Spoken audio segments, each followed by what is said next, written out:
Start. Okay, government grant start చేస్తున్నాను ఇప్పుడు. First in days 20 government grants same మీరు చిన్నప్పుడు చదువుకున్న గవర్నమెంట్ గ్రాంట్సే, పెద్దగా మార్పులు ఏం లేవు. ఒకటో రెండో గవర్నమెంట్ అసిస్టెన్స్ అని ఏంటంటే 2-3 పదాలు ఎక్స్ట్రాగా వింటారు అంతే. మిగతా అంతా సేమ్ టు సేమ్ అవే ఉన్నాయి. ముందు గవర్నమెంట్ గ్రాంట్ అంటే ఏం చెప్తున్నాడు చూడండి. గవర్నమెంట్ గ్రాంట్ అంటే it is any assistance receive by the government in form of transfer of resources to the entity. ఏదో ఒక విధంగా గవర్నమెంట్ నుంచి నీకు సహకారం అందితే దాన్ని ఏమంటారంట? గవర్నమెంట్ గ్రాంట్ అంటే. ఒకప్పుడు అయితే గవర్నమెంట్ గ్రాంట్ అంటే ఓన్లీ డబ్బులు వస్తేనే. ఇప్పుడు డబ్బులు వస్తేనే కాదు, మీకు ల్యాండ్ రావచ్చు, ఏదైనా ఫ్రీగా ఏది వచ్చినా కూడా అవన్నీ గవర్నమెంట్ నుంచి వచ్చిన ఏ అసిస్టెన్స్ అయినా సరే మనం గవర్నమెంట్ గ్రాంట్ లోనే కలిపేస్తాం. ఓకేనా కదా? Entity shall recognize government grant in books only when there is reasonable assurance that entity will comply with the conditions of the grant and grant will be received. Government grant ఎప్పుడు recognise చేయాలంటే మనం only మీకు 2 conditions meet అయితేనే. ఆ 2 conditions ఏంటి? ఒకటి, వాళ్ళు పెట్టిన కండిషన్స్ అన్ని మీరు పాటిస్తారని అనిపిస్తేనే. ఇంకోటి, గ్రాంట్ నిజంగా చేతికి వస్తుందని అనిపిస్తేనే. అంతేగాని గవర్నమెంట్ గ్రాంట్ డిక్లేర్ చేసిన వెంటనే మీరు వేసేయడం అలాంటివి చేయకూడదు. పక్కాగా వస్తుందా అండ్ మీరు అన్ని కండిషన్స్ పాటించబోతున్నారా, ఈ రెండు చూసుకొని అప్పుడు గవర్నమెంట్ గ్రాంట్ రికగ్నైజ్ చేయాలని చెప్తున్నారు. ఓకేనా కదా? తర్వాత ఏమంటున్నారు చూడండి. Accounting of government grants related to asset. Asset related government grant వస్తే దానికి ఏం చేయాలి? అసెట్ రిలేటెడ్ గవర్నమెంట్ గ్రాంట్ అంటే ఏంటి సార్ అంటే, మీకు డబ్బులు ఇచ్చింది గవర్నమెంట్. ఎందుకు ఇచ్చింది? ఈ పర్టికులర్ ఏరియాలో మీరు ల్యాండ్ కొనుక్కోవచ్చు, ఈ పర్టికులర్ ఏరియాలో మీరు బిల్డింగ్ కొనుక్కోవచ్చు అని చెప్పి మీకు ఏదైనా డబ్బులు ఇచ్చి పంపించింది అనుకోండి. అప్పుడు మీరు దాన్ని ఎలా రికార్డ్ చేయొచ్చు? It means any grant given by the government to the entity for purchase or construction of long term asset. Purchase కోసమే కాదు, కన్స్ట్రక్షన్ కోసం ఇచ్చినా కూడా అది ఇందులోకే వస్తుంది. ఏవంటే establishment of setup of plant, purchase or development of equipment, machinery, land, ఏదైనా సరే ప్రాపర్టీ, ప్లాంట్ అండ్ ఎక్విప్మెంట్ లో మీరు తోయగలిగే ఏ అసెట్ కోసం అయినా సరే మీకు ఏదైనా డబ్బులు ఇస్తాయి, గవర్నమెంట్ గ్రాంట్ ఇస్తాయి. ఓకేనా? Accounting of monetary grant related to the asset అంటే one government grant is receivable in cash. Cash లో ఇచ్చారనుకోండి, దానికి ఏం చేయాలి? కింద నేను చెప్తాను. గవర్నమెంట్ అలా కాకుండా కైండ్ లో ఇస్తే ఏం చేయాలి. సో ఫస్ట్ నేను ప్రస్తుతానికి మాట్లాడుతుంది క్యాష్ లో ఇస్తే ఏం చేయాలి. ఆబ్వియస్లీ మీరు చిన్నప్పుడు వినుంటారు. ఏంటి ఏమని ఉన్నారో చెప్పండి. 2 ఆప్షన్స్ ఉన్నాయి. ఏంటో చెప్పండి. కదా, ఫస్ట్ ఆప్షన్ డబ్బులు వచ్చిన వెంటనే అసెట్ కాస్ట్ తగ్గించాలి. అంటే డబ్బులు వచ్చాయి, for example cash to asset. Asset cost ఏం చేస్తుందని క్రెడిట్ చేస్తుందంటే తగ్గిస్తున్నారు. లేదా క్యాష్ రాలేదు, వస్తుంది, గ్రాంట్ రిసీవబుల్ టు అసెట్. ఏదైతే ఏంటి టు అసెట్ పడిసి deduct the amount from the cost of asset. దీనివల్ల ఏమవుతుంది చెప్పండి? ఫ్యూచర్ లో అసెట్ మీద ఏబోయే డిప్రిసియేషన్ తగ్గుతుందా లేదా చెప్పండి. అంతేనా కాదా? ఇది ఆప్షన్ నెంబర్ 1. మరి ఏంటి సార్ ఆప్షన్ నెంబర్ 2 అంటే, if the grant is received for depreciable asset non depreciable asset చూడండి. ఆప్షన్ నెంబర్ 1 చాలా ఈజీరా, కళ్ళు మూసుకొని ఏంటని చూడరా, అసెట్ కాస్ట్ తగ్గించేస్తారు. ఆప్షన్ నెంబర్ 2 లో మనం ముందు ఆగలరా, ఆగి ఏం చూడాలి? అది depreciable asset non depreciable asset చూడాలి. డిప్రిషియబుల్ అసెట్ అయితే మీరు ఫస్ట్ ఒక డిఫర్డ్ ఇన్కమ్ రికాగ్నైజ్ చేయండి. ఏమని? Recognise the grant as deferred income in balance sheet and transfer to P&L in the ratio of depreciation over the useful life of asset. అంటే మీరు డబ్బులు వస్తాయి కదా, క్యాష్ అకౌంట్, ₹1,00,00,000 అసెట్, నాకు 20 లక్షలు గ్రాంట్ వచ్చింది, 20 lakhs to deferred income 20 lakhs అని. Deferred income అంటే డిఫర్డ్ గవర్నమెంట్ గ్రాంట్ అని. ఏదైతే ఏంటి లైబిలిటీ సైడ్ కనిపిస్తుంది, క్రెడిట్ బ్యాలెన్స్ చూపిస్తుంది కదా, అవునా కాదా? ఇప్పుడు ఏం చేయాలి సార్? డిప్రిసియేషన్ 10 years అనుకోండి ఆ అసెట్ కి. దీన్ని కూడా ఎన్ని ఇయర్స్ పాటు డిఫర్ చేయాలి? 10 years పాటు. అంటే ప్రతి ఇయర్ ఎంత చెప్పండి? 20 lakhs బై 10 అంటే 2 lakhs అన్న. ప్రతి ఇయర్ 2 lakhs ని P&L పంపించాలి. అర్థమైందా లేదా చెప్పండి. ఓకేనా కాదా? అంటే దీని నెక్స్ట్ ఈ ఎంట్రీ వేసాడు, పై ఎంట్రీ వేసాడు, ఆ కింద ఎంట్రీ ఇక్కడ రాసుకోండి, మీకు అర్థం అవుతుంది. ఎవ్రీ ఇయర్ ఏం చేయబోతున్నాం మనం? డిఫర్డ్ గవర్నమెంట్ టు P&L అని అయిపోతుంది. అర్థమైందా? ప్రతి ఇయర్ ఏం చేస్తాము? ద రేషియో ఆఫ్ డిప్రిసియేషన్ అన్నాడు చూడండి. ఇప్పుడు డిప్రిసియేషన్ WDV మెథడ్ అనుకోండి, అదే రేషియోలు సేమ్. మీరు ఇది కూడా WDV లాగానే ఫాలో అవుతారు. ప్రొడక్షన్ యూనిట్స్ మెథడ్ అనుకోండి, ఇది కూడా అంతే. ఏదైతే అదే డిప్రిసియేషన్ ఎలా వేస్తే అదే రేషియో. ఎందుకంటే ఇండైరెక్ట్ గా ఏం జరుగుతుంది చెప్పినాను, ఇక్కడ టు P&L క్రెడిట్ సైడ్ వేస్తారా, అవునా కాదా? డిప్రిసియేషన్ దేని మీద వేస్తారు మీరు? ఫుల్ కాస్ట్ మీద వేస్తారు, ₹1,00,00,000 మీద. అంతేనా కదా చెప్పండి? ₹1,00,00,000 మీద మీరు డిప్రిసియేషన్ ఎంత వేస్తారు చెప్పండి? 10 years కదా, 10 lakhs అయినా కదా చెప్పండి? 10 lakhs డిప్రిసియేషన్ డెబిట్ సైడ్ వస్తుందా? డిఫర్డ్ గవర్నమెంట్ గ్రాంట్ ఎంత వస్తుంది? క్రెడిట్ సైడ్ 2 lakhs వస్తుందా? సో నెట్ గా ఎంత జరుగుతుంది చెప్పండి? 8 lakhs అయినా. ఇందాక మెథడ్ ఫాలో అయ్యే వాళ్ళ పరిస్థితి ఏంటి చెప్పండి? వాళ్ళు కూడా ₹1,00,00,000 మైనస్ 20 lakhs డైరెక్ట్ గా ఒకేసారి వేసేయడం వల్ల 80 lakhs మీద 10 years డిప్రిసియేషన్ వేస్తారా?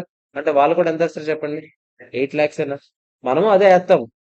కాకపోతే ప్రెజెంటేషన్ పరంగా బాగుంటది మనది అసెట్. ఎందుకంటే రేపు పొద్దున్న ఎవడైనా చూస్తే అసెట్ కాస్ట్ ఎంత తగ్గిపోయిందా అని అనుకుంటాడు.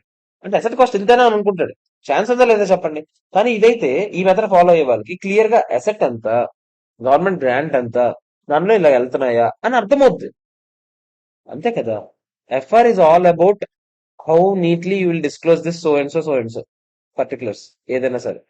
సో మనం ఎంత నీట్ గా జనాలకు అర్థమయ్యేలాగా చెప్తాం అనేది ఇక్కడ ఇంపార్టెంట్. సో ఇది ఈ మెథడ్ ఫాలో అవడం ప్రిఫర్ బయట రియల్ లైఫ్ లో. ఓకేనా కదా చెప్పండి? ఇఫ్ గ్రాంట్, ఎందుకంటే మీరు ఫస్ట్ ఇయర్ అనుకోండి పోనీ, కింద ఏదో డిస్క్లోజర్స్ లో రాస్తారు ఇలా గవర్నమెంట్ గ్రాంట్ వచ్చింది మేము దాన్ని క్రెడిట్ కొట్టామని. కానీ సెకండ్ ఇయర్ నుంచి ప్రతి ఇయర్ చూపించారు కదా. అందరూ ఏమనుకుంటారు? అసెట్ కాస్ట్ ఇంతే ఉంది అనుకుంటారు. అవునా కదా చెప్పండి? అదే సార్ నాన్ డిప్రిషియబుల్ అసెట్ వస్తే అప్పుడు ఏంటి సార్ పరిస్థితి?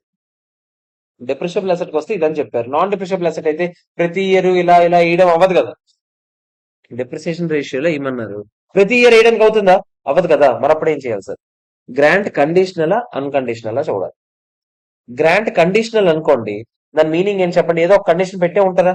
అవునా కదా చెప్పండి? అప్పుడు మీరు ఏం చేయాలంటే రికగ్నైజ్ ఫస్ట్ గవర్నమెంట్ ఏం చేస్తారు? ఫస్ట్ కండిషనల్ గ్రాంట్ కాబట్టి ముందు మీరు ఏం చేస్తారు? ఫస్ట్ ఎంట్రీ సేమే, cash account to deferred government grant అని వేసేస్తారు. ఈ కండిషన్ ఇలా పెట్టారు అనుకుందాం. ఏమని? మీరు గనక 5 years పాటు ఈ ల్యాండ్ ని వాడకపోతే, ఇప్పుడు ఫర్ ఎగ్జాంపుల్ 2 years లోనే ట్రాన్స్ఫర్ చేసేస్తాయి, ప్రపోర్షనేట్ గా మీరు 3 years అమౌంట్ మాకు రిటర్న్ చేసేయాలని చెప్పారు అనుకో. మీకు 5 years పాటు ఈ ల్యాండ్ వాడాలి. 2 years వాడు అమ్మేశారు అనుకోండి ల్యాండ్, గవర్నమెంట్ గ్రాంట్ కూడా 2 years వరకు ఉంచుకోండి, మిగతాది మాకు ఇచ్చేయండి అని చెప్పాడు. అప్పుడు ఆడు క్లియర్ గా కండిషన్ లో ఏం చెప్పాడు చెప్పండి? ఏ ఇయర్ కి ఆ ఇయర్ ది వాడేసుకున్న వెంటనే ఆ ఇయర్ అయితే ఇవ్వాల్సిన అవసరం లేదు కదా. అంతేనా కదా చెప్పండి? అప్పుడు ప్రతి ఇయర్ కొంచెం కొంచెం కింద చూపించుకుంటాం. డిప్రిసియేషన్ ఏమి ఉండదు. ప్రతి ఇయర్ డిఫర్డ్ గవర్నమెంట్ గ్రాంట్ కొంచెం కొంచెం కింద పిఎన్ఎల్కి వెళ్తుంది అంటున్నాను. ఇప్పుడు 10 lakhs ఇచ్చాడు రా, 5 years అని చెప్పాడు రా, మనం ఏం చేస్తాం చెప్పండి? 2 lakhs 2 lakhs 2 lakhs లెక్క మెల్లమెల్లగా రికాగ్నైజ్ చేస్తాం పిఎన్ఎల్ లో ఇన్కమ్ సైడ్. ఓకేనా? అలా కాకుండా వాడు చెప్పాడు 5 years వాడాలి ఈ ల్యాండ్, 5 years వాడకపోతే మొత్తం డబ్బులు రిటర్న్ ఇచ్చేయాలని చెప్పాడు. అప్పుడు ఏం చేస్తారు చెప్పండి? ఫస్ట్ ప్రతి ఇయర్ రికాగ్నైజ్ చేయరు. అప్పుడు డైరెక్ట్ ఎప్పుడు రికాగ్నైజ్ చేయాలి చెప్పండి? 5th year పూర్తిగా అయ్యాకే రికాగ్నైజ్. అర్థమైందా లేదా చెప్పండి? ఓకేనా కదా? ఇప్పుడు చూడండి, ఇదిగో గ్రాంట్ అన్కండిషనల్ అయితే recognise the grant immediately in. Unconditional అయితే, అన్కండిషనల్ అంటే ఏం చెప్పండి? అసలు ఏ కండిషన్ లేదనుకోండి, డైరెక్ట్ ఇచ్చాడు మీ ఇష్టం వాడుకుని వాడిని సావండి ఏదో. అప్పుడు వెంటనే నేను ఏం చేయొచ్చు చెప్పండి? పిఎన్ఎల్ రికాగ్నైజ్ చేసేయచ్చా లేదా? ఇంకెందుకు మెల్లిమెల్లిగా చూపించాం? అంతేనా కాదా చెప్పండి? ఓకేనా కాదా? అర్థమైందా లేదా? ఇవన్నీ ఏంటి? మానిటరీ రూపంలో గ్రాంట్స్ వస్తాయి, అంటే క్యాష్ వచ్చింది. అంతేనా? ఇప్పుడు నెక్స్ట్ చూడండి, నాన్ మానిటరీ గ్రాంట్ వస్తే అప్పుడు ఏం చేయాలి అంటే కైండ్ లో వస్తాయి. ఫర్ ఎగ్జాంపుల్ గవర్నమెంట్ ఏమో, ఓహో అలా పల్లెటూరులో నువ్వు కంపెనీ ఓపెన్ చేస్తున్నావా, సరేరా ఇందా ఈ అసెట్ తీసుకో అని చెప్పి నాకు ఒక అసెట్ ఫ్రీగా ఇచ్చి, అప్పుడు నేను ఏం చేయాలి?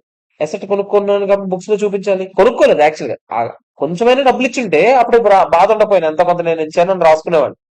అంతేనా కదా చెప్పండి? కానీ ఇక్కడ మొత్తం అసెట్ ఇచ్చింది కదా గవర్నమెంట్. అప్పుడు నేను ఏం చేయాలి? ఆడేమంటున్నాడు చూడు, recognise the asset received at nominal value. Sir nominal value అంటే ఏంటి సార్? ఎంత కొంత నామకే వాస్తవ వాల్యూ మీరే రాసి మీ ఇష్టం. ఇప్పుడు చూడండి, నామినల్ అమౌంట్ అంటే that entity has paid to the government to acquire the asset. ఎంతో కొంత ఉంటది కదా. ఎంత ఒక 1000 రూపాయలు, 10,000, 10,000, 20,000, 30,000 ఎంతో కొంత పట్టండి, కట్టండి, అసెట్ పట్టుకొని నిలబడి అని చెప్తారా? ఎంతో కొంత అమౌంట్ చెప్పారనుకోండి, ఆ నామినల్ వాల్యూ. సార్ అది కూడా చెప్పలేదు సార్, మీ ఇష్టం, ఎంత కొంత మీరే నామినల్ అమౌంట్ ఎంత అని డిసైడ్ చేసుకుని వేస్తారు. ఎంట్రీ ఏమైనా వేస్తారు? ఆ పర్టికులర్ అసెట్ పడుతుంది, నామినల్ వాల్యూ ఇచ్చారనుకోండి, టు బ్యాంక్ అని పడుతుంది. అర్థమైందా లేదా చెప్పండి? ఓకేనా కదా? If the asset is received for free from government then nominal value means 1 rupee అండి. ఫ్రీగా ఇచ్చేస్తే 1 రూపీకైనా వేస్తున్నాను. ఓకేనా కాదా చెప్పండి? ఇవన్నీ ఏ అసెట్స్ కి, అదే ఏ గ్రాంట్స్ కి? ఇక కైండ్ లెస్ అంటే నాన్ మానిటరీ గవర్నమెంట్ గ్రాంట్స్. ఓకేనా కదా చెప్పండి?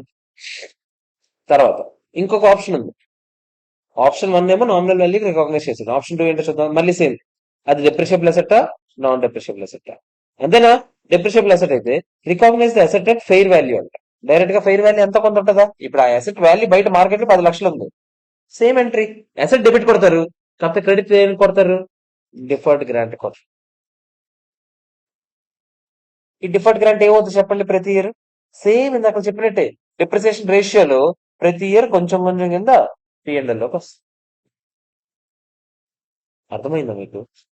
ఓకేనా కదా చెప్పండి. నాన్ డిప్రిషియబుల్ అసెట్ అయితే ఏం చెప్పుకుంటాడు? Same logic. Recognise asset at fair value, granted fair value, deferred income. మనం ఏం చేయాలి చెప్పండి? కండిషన్స్ ఉంటే same entry asset to deferred grant first entry అయితే మారదు. కండిషన్స్ ఉన్నాయనుకోండి, కండిషన్ ఎన్ని ఇయర్స్ దాన్ని బట్టి మనం పంపించుకుంటూ ఉంటాం. అన్కండిషనల్ అయితే డైరెక్ట్ గా asset to grant income P&L అని వేసేయచ్చు. ఇది ఎవరు ఎందుకు ప్రిఫర్ చేయరు చెప్పండి? అన్కండిషనల్ అయినా కూడా. ఇప్పుడు దీనివల్ల అనవసరంగా ఏమవుతుంది చెప్పండి? ప్రాఫిట్స్ పెరిగిపోతాయి. అంతేనా కదా చెప్పండి? ఆలోచించరా? డిప్రిసియేషన్ ఏమో ఎప్పుడో ఫ్యూచర్ లో అలాగ కొంచెం కొంచెం కింద వస్తుంది.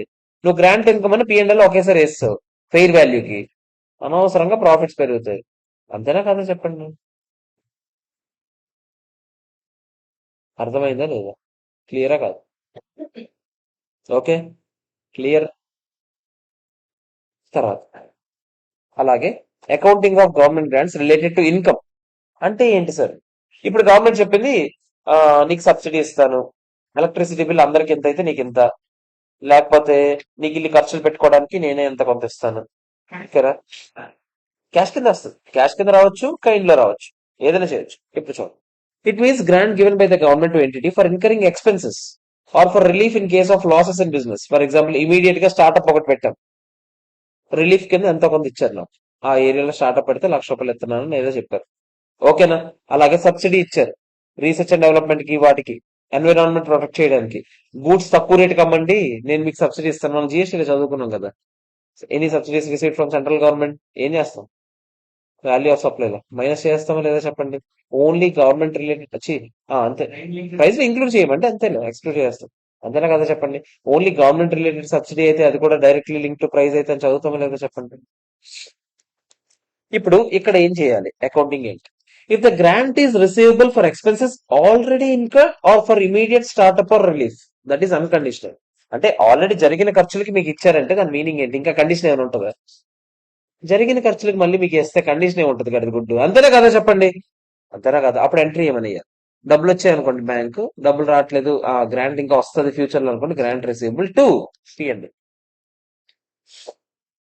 అర్థమైందా లేదా చెప్పండి? ఇంకా ఎసెట్ ఏం లేదు ఇక్కడ. అంతేనా కాదా చెప్పండి? ఇంకొక ఆప్షన్ ఉంది, if the grant is receivable for future expenses అయితే. అది ఫ్యూచర్ ఎక్స్పెన్సెస్ అంటే ఏం చెప్పండి? ఫ్యూచర్ లో పెట్టబోయే ఖర్చుల కోసం ఇస్తున్నామా అంటే కండిషన్ పెట్టినట్టేనా కదా చెప్పండి? అప్పుడు ఏం వేస్తారు చెప్పండి? గ్రాంట్ రిసీవబుల్ కండిషన్ పెట్టారు కాబట్టి ఒకేసారి ఇన్కమ్ కేసీ కొడతారు, టూ డిఫర్డ్ గ్రాంట్. ఆ కండిషన్స్ ఎన్ని ఇయర్స్ పాటు ఉన్నాయో దాన్ని బట్టి మనం చూసుకుంటూ ప్రతి ఇయర్ పిఎన్ఎల్ లో పంపించాలి. అర్థమైందా లేదా? అలాగే ఇలాగ ఇది అంటున్నావా? ఎక్స్పెన్సెస్ ఆల్రెడీ ఇన్కర్ అయ్యే వాటికి ఇచ్చేది ఇది. ఇప్పుడు ఏంటి? ఎక్స్పెన్స్ ఆల్రెడీ పెట్టినప్పుడు నువ్వు ఎంట్రీ ఏం వేస్తుంటావు? ఎక్స్పెన్స్ టు క్యాష్ అని వేస్తుంటావు. ఈ ఎక్స్పెన్స్ మొత్తం ఎక్కడికి వెళ్ళిపోయింటది? పిఎన్ఎల్ టు ఎక్స్పెన్స్ అని వెళ్ళిపోయింటది. అంతేనా? 10 లక్షలు పెట్టావు అనుకుందాం, 10 వెళ్ళిపోయింది పిఎన్ఎల్ కి. వీటి ఇప్పుడు 1,00,000 గ్రాంట్ ఇస్తాను అన్నాడు. నీ ఎంట్రీ ఏంటి? క్యాష్ 10 లక్షలు టు పిఎన్ఎల్ 10 లక్షలు. అప్పుడు పిఎన్ఎల్ లో క్రెడిట్ సైడ్ ఎంత పడుతుంది? అప్పుడు ఎక్కడికి వెళ్ళిపోవాలి? మరి అంతే కదా. ఏదో కండిషన్ పెట్టామంటే దాని మీనింగ్ ఏంటి? ఆల్రెడీ ఎక్స్పెన్స్ కి ఏ కండిషన్ పెడతాడు చెప్పు? అప్పుడు కండిషన్ ఏంటి?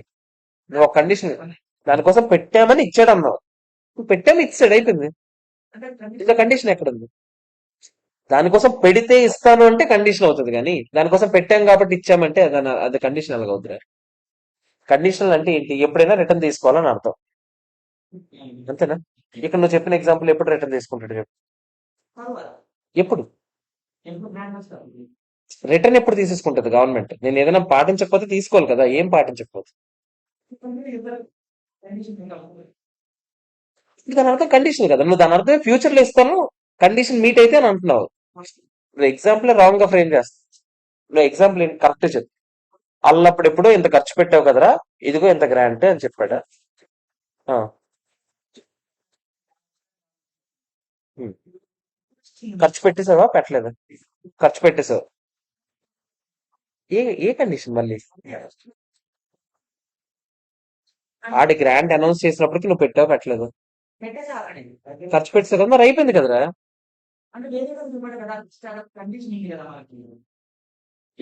నువ్వు ఇప్పుడు ఏం చెప్పు? ఫస్ట్ ఫుట్పాత్ లో మొక్కలు పాతితే ₹1,00,000 ఇస్తాను. మళ్ళీ పాతితే ఇస్తానేంటి? నువ్వు మొక్కలు పాతిస్తావు కదా? లేదు, ఇప్పుడు నువ్వు మొక్కలు పాతిస్తావు. ఇప్పుడు అది వచ్చి ఏం చెప్పింది? ఫుట్పాత్ లో మొక్కలు పాతినందుకు అని చెప్తుంది, కానీ ఫుట్పాత్ లో మొక్కలు పాతితే అని చెప్తుంది మళ్ళీ. నువ్వు ఆలోచించరా, నీ దగ్గర డబ్బులు ఉన్నాయిరా. ఆడెవడో ఏదో చేస్తే ఇస్తానని అన్నావురా. ఆడు చేస్తాడని నువ్వే అంటున్నావు. నువ్వు అక్కడికి వెళ్ళి ఆడికి ఏం చెప్తావు? నువ్వు ఇది చేస్తే ఇస్తానని చెప్తావు ఇటు మళ్ళీ కదా. అప్పుడు అది ఏమవుతుంది? అన్కండిషనల్.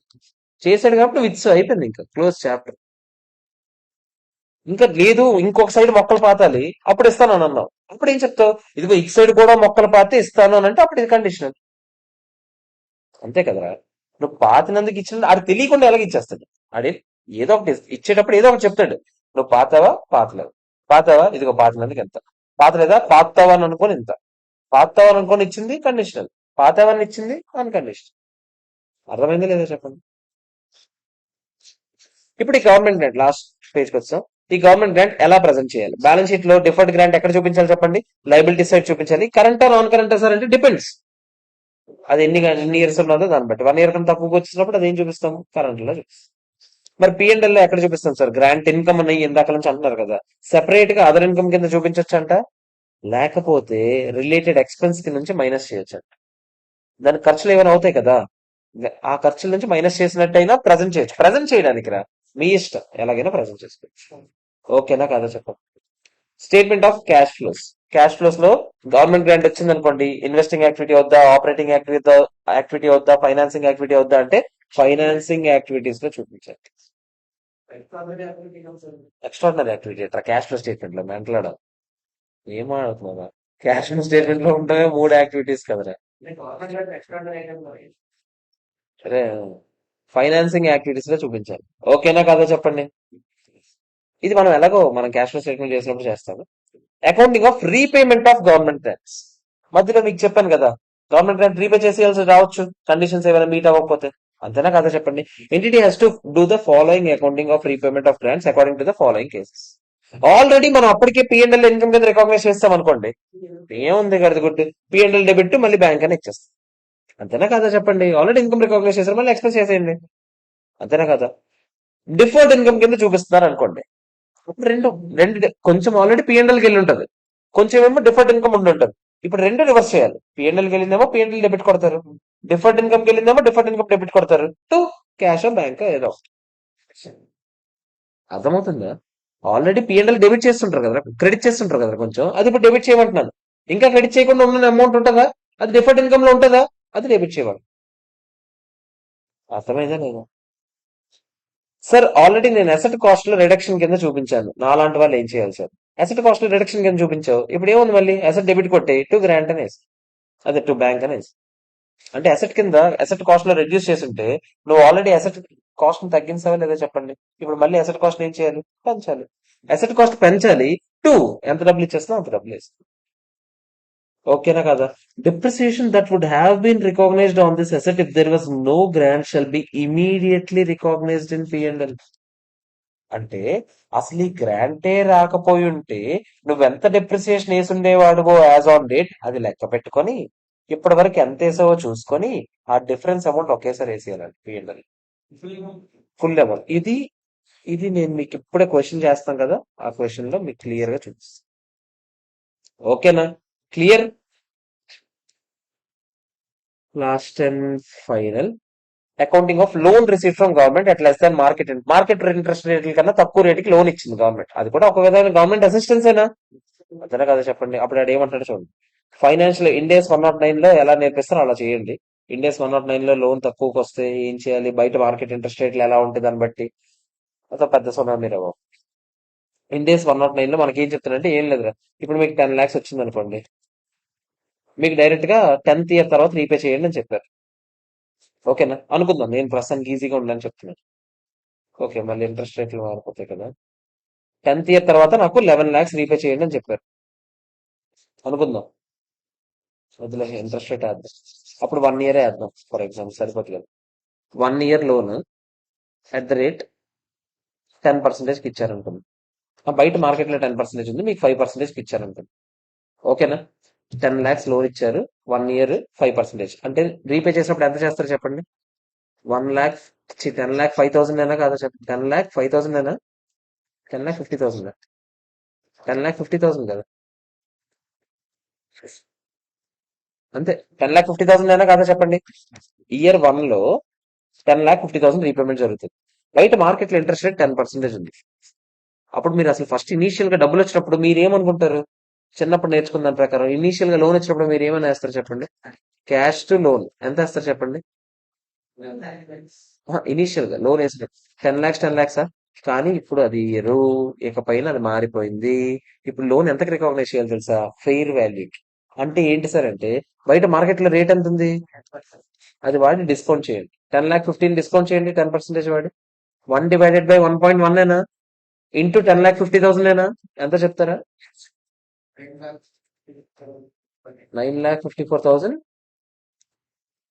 అంటే ఇనీషియల్ గా ఎంట్రీ దేనికి వేస్తారు తెలుసా? 9,54,545 వేస్తారు. ఫస్ట్ ఇయర్ లో ఎక్స్పెన్స్ ఎంత పడుతుంది తెలుసా? ఇంట్రెస్ట్ లోన్ అని పడుతుందా? అప్పుడు దీని మీద 5% అప్లై చేయరు, 10% అప్లై చేస్తారు. దాని మీద 10% చేయండి. 95,455 ఏనా? అంతేనా కాదా చెప్పండి? ఈ రెండు కలపండి ఇప్పుడు. రెండు కలపండి. ఆబ్వియస్లీ ఏమవుతుంది? 10 lakh 50 ఏనా? రీపే చేసినప్పుడు ఎంట్రీ ఏంటి? Loan to cash 10.5 10. నేను ఏమంటున్నానంటే, ఇనీషియల్ గా లోన్ రికాగ్నైజ్ చేసేటప్పుడు 10 లక్షల లోన్ వచ్చింది మీకు, అవునా? కానీ 10 లక్షలకు మీరు రికాగ్నైజ్ చేయకూడదు. లోన్ 10 lakhs @ 5% వచ్చిందా? నిజంగా మీ చేతికి డబ్బులు ఎంత వచ్చాయి? 10 లక్షలు వచ్చాయా? అయినా కూడా మేము ఎంత రికాగ్నైజ్ చేస్తాము సార్? 10 లక్షలు వచ్చాయి కదా సార్, మరి 10 lakhs ఎలా చేశారు సార్ ఎంట్రీ అంటే? అదే 9,54,545 ఎలా కనుక్కున్నా? ఫస్ట్ ఆ ఫిగర్ ఎలా వచ్చింది చెప్పండి? నేను రీపేమెంట్స్ అన్నింటినీ ప్రెసెంట్ వాల్యూ లెక్కెట్టాను. రీపేమెంట్ ఒక్కటే కదా నాకు, అవునా కదా? First year repayment present value లెక్కెడితే ఎంత వచ్చింది? 9,54,545 అయినా కాదా చెప్పండి? అంతేనా కదా? నేను ఇనీషియల్ గా ఎంట్రీ దానికే వేస్తాను అంటున్నాను. సార్ అదేంటి సార్ మీకు 10 లక్షలు చేతికి వచ్చింది కదా అంటే, క్యాష్ 10 లక్షలు వచ్చింది, కానీ లోన్ ఎంత చూపిస్తాను? 9,54,545 చూపిస్తాను. ఓకేనా? ఈ డిఫరెన్స్ అమౌంట్ ఈక్విటీలో తోసేస్తాం.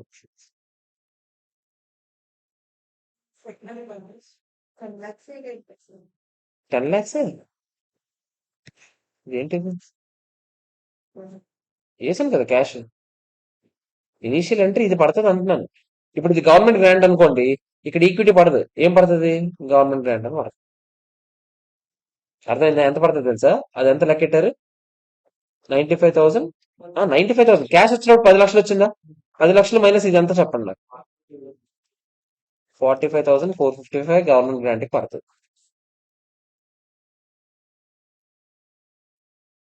ఓకేనా కాదా? ఇది ఫస్ట్ ఎంట్రీ పడుతుంది. సెకండ్ ఎంట్రీ ఏం పడుతుంది తెలుసా? ఇప్పుడు ఈ లోన్ మీద ఇంట్రెస్ట్ పడాలా లేదా చెప్పండి? ఫస్ట్ ఇయర్ రన్నింగ్ లో ఇంట్రెస్ట్ టు లోన్. లోను ఈ అమౌంట్ మీద ఇంట్రెస్ట్ వేయాలి. ఎంత వేయాలి? మార్కెట్ రేట్ వేయాలి 10%. అంటే ఎంత పడుతుంది? 95,455 95,455. అప్పుడు లోన్ బ్యాలెన్స్ ఏమవుతుంది చెప్పండి? 10.5 lakhs అవుద్దా? రీపే చేసినప్పుడు అంతే కదా రీపే చేస్తున్నాం మనం. లోన్ టు క్యాష్ ఎంత? 10.5 10. మరి గవర్నమెంట్ గ్రాంట్ పరిస్థితి ఏంటి సార్? 1 year కదా కండిషన్. నేను ఫస్ట్ ఇయర్ రన్నింగ్ ఏం చేయొచ్చు? పిఎన్ఎల్ వేసేయచ్చు కదా. టు పిఎన్ఎల్ ఎంత? 45,454. ఇండైరెక్ట్ గా మీరు ఏం చేస్తారు చెప్పనా? పిఎన్ఎల్ లో క్రెడిట్ సైడ్ ఎంత వెళ్ళింది? 45,455 ఏనా? డెబిట్ సైడ్ ఎంత వెళ్ళింది ఇంట్రెస్ట్? 95,455 ఏనా? రెండింటికి డిఫరెన్స్ చూడండి. 50,000 ఏనా ఎగ్జాక్ట్ గా? అంతేనా కాదా? మీకు అయిన ఇంట్రెస్ట్ ఖర్చు అంతేనా మామూలుగా? ఇలా రికాగ్నైజ్ చేయాలి. అర్థమైందా? ఇది ఎక్కడ నేర్చుకుంటారు మీరు? 109. కాకపోతే 109 లో గవర్నమెంట్ గ్రాంట్ అని ఉండదు, ఇంకేదో ఉండుంటది, దానికి అక్కడ వేస్తాం. ఇక్కడ గవర్నమెంట్ గ్రాంట్ కాబట్టి 2 గవర్నమెంట్ గ్రాంట్ అని వేస్తాం. అదే ఎవడో ఇచ్చిన లోన్ అనుకోండి, నార్మల్ లోన్ ఇచ్చిన లోన్ అనుకోండి, నేను దీనికి వేయను, ఈక్విటీకి వేసేస్తాను డైరెక్ట్ గా. ఎందుకంటే తక్కువ రేటుకి ఇచ్చాడు? ఆడు ఓనర్ లాగా బిహేవ్ చేస్తున్నాడా లేదా చెప్పండి? మనోడే అని కొంచెం ఆలోచించి ఏదో చేసినట్టయినా కాదా చెప్పండి. అందుకని ఆ పోర్షన్ ఏమంటాను నేను? ఈక్విటీ అంటాను. సార్ ఈక్విటీ అంటే అంటే మీరు ఈక్విటీ అని చూపిస్తారా సార్? ఈక్విటీ షేర్ క్యాపిటల్ అంటే అలా చూపించను. లోన్ అని వేస్తాను కదా, దాన్ని బ్రాకెట్ లో లయబిలిటీ అని ఒకటి, బ్రాకెట్ లో ఈక్విటీ అని ఒకటి రాస్తాను. లోన్ లయబిలిటీ అని ఉన్నది నాన్ కరెంట్ లయబిలిటీస్ లో చూపిస్తాను. అది కరెంట్ లయబిలిటీ అయితే current, non current. Loan equity అని ఉన్నది అదర్ ఈక్విటీలో చూపిస్తాను. ఒకప్పుడు అకౌంటింగ్ మారిపోయింది, ఇప్పుడు అకౌంటింగ్ ఇలాగే చేస్తారు, 109 లో నేర్చుకుంటారు. ఓకేనా కాదా? కానీ ఈ గవర్నమెంట్ గ్రాంట్ విషయంలో మాత్రం మళ్ళీ అక్కడ వస్తుంది రాదా పాయింట్, దీనికి రాసుకుంటారా పోనీ ఇది? రాస్తాను. ఇది ఎగ్జాంపుల్ ఫస్ట్, ఇది ఇక్కడ స్టార్ట్ అవుతుంది ఎగ్జాంపుల్. నేను ఈజీగా ఉండను 1 ఇయర్ తీసుకున్నాను రై. మరి అంతే కదా, నేను ఇందాక నుంచి 2 ఇయర్స్ కావాలంటే 2 ఇయర్స్ చేద్దాం. ఏదైనా అంతే, 2 ఇయర్స్ కాదు, 2 ఇయర్స్ ప్రజెంట్ వాల్యూ లెక్క పెడతాం.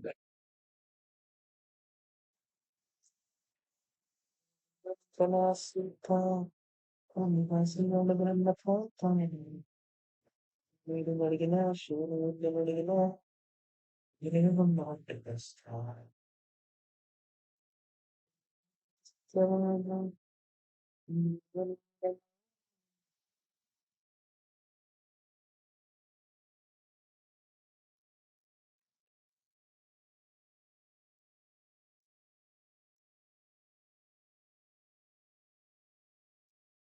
ఇది చూసి మళ్ళీ కన్ఫ్యూజ్ అయిపోతుంది.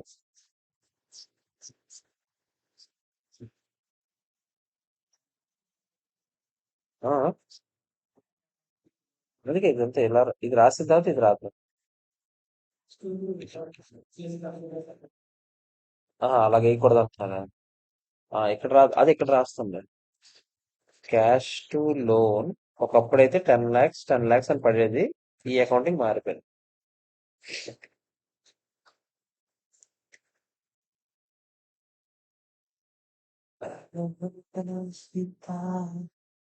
ఇండియాస్ 109 ఇంచుమించు క్యాపిటల్ బడ్జెటింగ్ లా ఉంటుంది.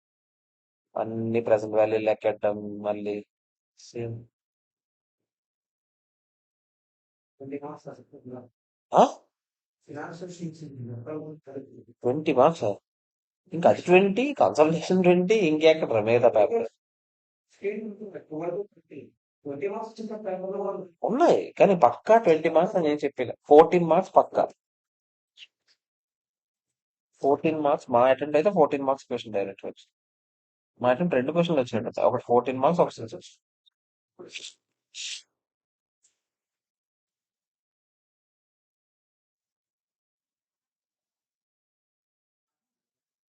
నచ్చా, చాలా ఈజీ, చాలా ఈజీ.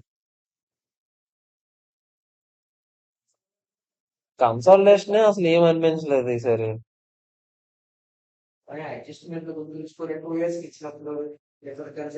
అదే ఒకసారి, అదే ఒకసారి అన్ని చేసుంటే చాలా ఎక్కువ.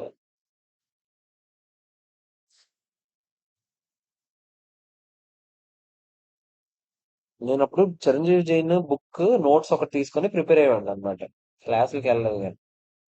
అప్పుడు ఆడు ఆడు చైన్ హోల్డింగ్ ఏదో మోడల్ లో చెప్పాడు, నేను అలా ప్రాక్టీస్ చేస్తున్నా. తర్వాత అప్పుడే chain holding some first time మారింది అనమాట, ఇలా కాదు ఇలా చేయాలని తెలిసింది. అంటే చైన్ హోల్డింగ్ సమ్ ఆ ఎన్సీఏ నుంచి మైనస్ చేయాలి ఇన్వెస్ట్మెంట్ అని ఒక పాయింట్ ఉంటుంది చైన్ హోల్డింగ్ సమ్. వాళ్ళ షేర్ ఆఫ్ ఇన్వెస్ట్మెంట్ మా షేర్. లాస్ట్ క్లాస్ మేము మొత్తం ఒక పావు గంట అరగంట డిస్కషన్ దాని మీద పెట్టుంటాం లాస్ట్ వీడియో. అది అప్పుడు లాస్ట్ లో వచ్చింది అనమాట. ఎగ్జామ్ ముందు రోజు మా వాడు చెప్పాడు ఇలాగ వచ్చింది, ఎందుకురా ఇది తప్పు చేస్తున్నాడు ఏంట్రా, నేను 2 విధాలుగా చేయొచ్చేమో అనుకున్నాను. అది లాస్ట్ రోజు మా వాడు ఫోన్ చేసి అలా కాదురా, ఇది ఇలా చేయాలి ఇలా చేయాలంటే, అప్పటికి ఇంకేం అర్థం కావట్లేదు, సర్లే బట్టి పట్టి వెళ్ళిపోతుంది, సరే బట్టి పట్టి వెళ్ళిపోయింది. నెక్స్ట్ రోజు అదే వచ్చింది డైరెక్ట్ ఫస్ట్ క్వశ్చన్ 14 మార్క్స్. అదే రాస్తాను అలా ఆలోచించలేదు, లాజిక్ వద్దు, ఇక్కడ ఎందుకు మైనస్ అవుతాం వద్దులే మనకి, ఎందుకు ఇప్పుడు వస్తాను రాసేద్దాం రాసుకెళ్తాం. అదే ఆ 75 78 77 78 ఎఫ్ఆర్ ఎస్ఎఫ్, ఒకటి 77 ఒకటి 78. 42 మా paper the most difficult paper. 2 exact గా మా పేపర్ రాసి వచ్చి అందరు వెళ్ళిపోయారు ఇంటికి ఇంకొద్దు తెలిసి. November July 21 audit paper. Rod of the rod.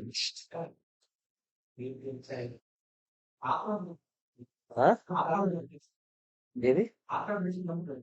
అది Jan 21. జూలై అటెంప్ట్ కరోనా వల్ల పోస్ట్ పోన్ అయింది. మేది కాస్త జూలైకి వెళ్ళింది.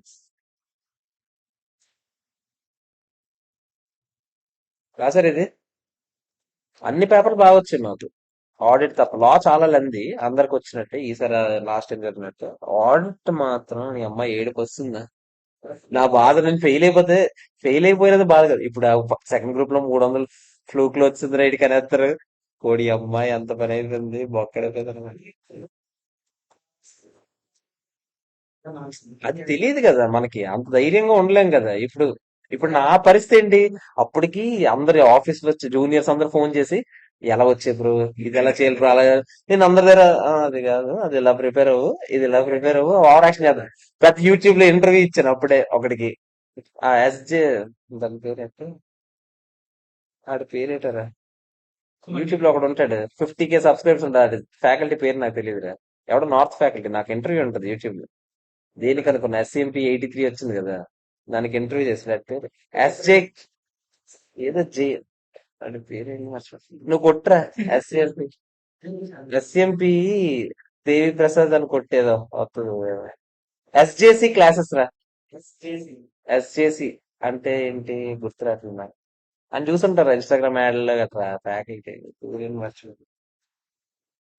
SJC క్లాసెస్ దేవి ప్రసాద్ అని కొట్టుకో.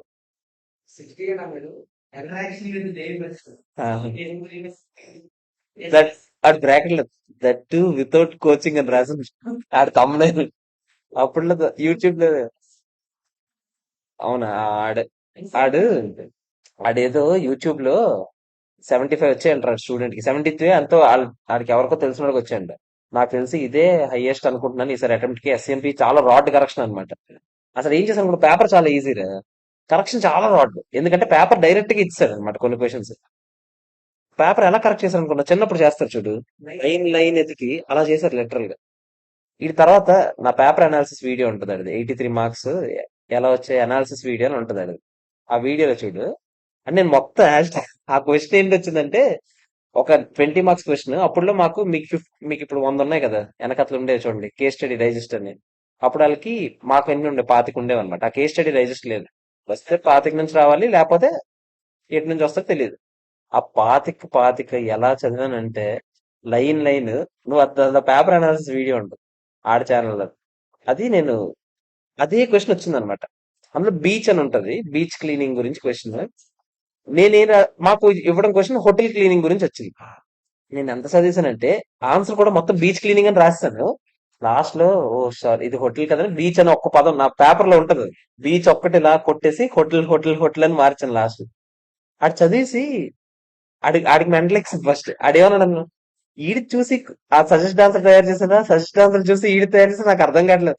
ఎందుకంటే నేను అంత దారుణంగా చదివాను. ఆడికి తెలియదో ఏమో మరి ఆ క్వశ్చన్ డైరెక్ట్ క్వశ్చన్ అది అందులో ఉంది. అది మరి అంటే 20 మార్కుల క్వశ్చన్ ఎవడ బట్టి పడతారు అంత.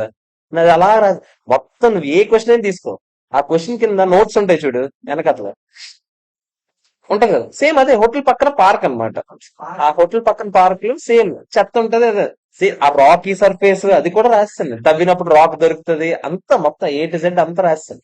ఒక్కటి అసలు సమస్య లేదు. కన్క్లూజన్ నుంచి, ఓపెనింగ్ నుంచి కన్క్లూజన్ వరకు A to Z ఏముంది అదే రాస్తాను అలా. ఆడికి మెంటల్ దొబ్బింది. మొత్తం పేపర్ లో ప్రతిదీ అలా. నాకు ఎందుకు పోయి అనుకున్నావు, ఒక క్వశ్చన్ లాస్ట్ లో ట్రాన్స్ఫర్ ప్రైసింగ్ 10 మార్కులది నేను స్టార్ట్ చేసి వదిలేసాను అనమాట, ఏదో తగ్గట్లేదు. అక్కడ 8 మార్క్స్ పోయింది. ఈ మిగతా 7 మార్క్స్ ఎందుకు తీసాడు ఆడికి అర్థం కాలేదు. ఎందుకంటే నా ఫస్ట్ క్వశ్చన్ ఆ 20కి అలా 20 వేసేది, ఆడు నాకు 16 వేసాడు ఫస్ట్ క్వశ్చన్. ఆడు మొత్తం చదివేసి ఇక్కడ 16 మార్క్స్ వచ్చాయి, సజెస్ట్ ఆన్సర్ సేమ్ ఉంది. ఎందుకు తగ్గించారంటే మరి నాకు తెలియదు వాళ్ళు ఎందుకు తగ్గించారు రీజన్. బట్ ఎందుకో ఒకదాన్ని తగ్గించి ఉండొచ్చు. ఆ 4 మార్క్స్ ఎందుకు తగ్గేది, మిగతా కూడా ఎందుకు తగ్గే తెలియదు నాకు. మార్కులు ఏదో తగ్గించాలని 4 2 2 అలాగలా తగ్గించలేదు. ఎందుకంటే పాయింట్ ఎతకడానికి కూడా లేదు, అలా మొత్తం థియరీ కూడా బట్టి పట్టి రాసింది. సజెస్ట్ ఆన్సర్ అదే ఉంది, ఇంకేంటి గడి కూడా. నార్మల్ ప్రాక్టికల్ ఆన్సర్ తప్ప అవడం ఛాన్స్ లేదు, అది అలాగే ఉంటుంది. ఆడికి ఏం చేయాలో అర్థం కాలేదు ఆడికి అది. అప్పుడు వీడికి కింద కమెంట్స్ లో ఎవరో 73 ఎవరికో వచ్చాయని అనగానే మా ఓడల ఫ్రెండ్ అంటే ఎవడు, అప్పటికి నాకు 83 వచ్చింది, పాకేసింది మొత్తం.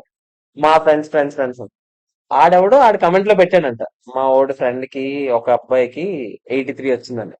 అప్పుడు ఆడికి అతని నెంబర్ షేర్ చేయండి అని అడిగితే ఆడు యూట్యూబ్ లో నెంబర్ పెడితే అప్పుడు వీళ్ళు ఎవరో ఒక లేడీ ఎవరో నాకు వాళ్ళ తరఫున ఫోన్ చేశారు. ఇలా మేము ఇలా చేసి ఇట్లా ఈడెవడా అనుకున్నాను నేను. ఉన్నానని అప్పుడు చూసాను ఎవరు వీళ్ళని. వీళ్ళేమో ఇది 50K సబ్స్క్రైబర్స్ ఉన్నారు అప్పటికి. సర్లే మనం క్లాసుల్లోకి వెళ్దాం అనుకున్నాం కదా ఫ్యూచర్ లో ఓ పడి ఉంటది ఒకటి అనేసి ఆ అని సరే ఏదో ఇంటర్వ్యూ చేస్తామని అని అన్నారు. ఆడు ఏదో పంపించాడు ఫస్ట్ ఒక ట్రాఫీ రకరకాలు పంపించాడు ఫస్ట్ పోస్ట్. తర్వాత ఇంటర్వ్యూ చేస్తామన్నారు. ఇది అలాగనలేదు పాపం తప్పు మాట. అదే అంటాడేమో అనుకున్నాను నేను ఫస్ట్. నేను అయితే ఎక్స్పెక్ట్ చేస్తాను అయితే నేను ఒక 50,000 ఇచ్చేస్తాడు ల్యాప్టాప్ సెట్ నేను ఇచ్చా అర్థం బొక్క ఎవడికి ఏంటి అనుకున్నాను నేను. తర్వాత బొక్క ఆడికి మాత్రం ఇవ్వకూడదు ఈడే ఎవడైతే ఏంటి ఎవడైతే డబ్బులు ఇస్తాడు కదా అనుకున్నాను. తర్వాత ఈడు వేసాడు. ఆ, ఏదో ట్రాఫీ పంపించాడు అంతే ఒక సర్టిఫికెట్ లాగా ఏదో పంపించాడు. తర్వాత ఇంటర్వ్యూ చేస్తామన్నారు. నేనేం మాట్లాడాలరా బాబు నాకేం రాదురా మాట్లాడడానికి అంటే నాకు ఇంగ్లీష్ రాదు అందులో నేను ఇంగ్లీష్ లో మాట్లాడాలి. నేను ఆఖరికి ఆ ఛానల్ కూడా ఆ ఇంటర్వ్యూలో కింద మెయిల్ ఐడి చూడు బేవర్స్ బ్యాచులర్స్ అని ఉంటుంది. ఆ కింద అది నా నిన్ను షార్ట్ ఫిల్మ్స్ చేసేవాడిని అప్పుడు ముష్టి షార్ట్ ఫిల్మ్స్ తీసేవాళ్ళే అప్పుడు దాని ఛానల్ నేమ్ అనమాట అది. తర్వాత నేను అది ఆ మెయిల్లో లాగిన్ అయ్యాను నాకు తెలియదు. నేను ఆడికి ఇంటర్వ్యూ ఇచ్చిన తర్వాత యూట్యూబ్ లో అప్లోడ్ చేస్తాడు. తర్వాత మా వాళ్ళు అందరూ మెసేజ్ "ఒరేయ్, ఏంట్రా చండాలంగా బేవర్స్ బ్యాచులర్స్ ఏంట్రా కింద. ఓ తర్వాత నాకు గుర్తొచ్చింది ఈ ఛానల్ ఉందా అక్కడ అని. అది దాని మీద ఉంటుంది కింద బేవర్స్ బ్యాచులర్స్ అని ఉంటుంది.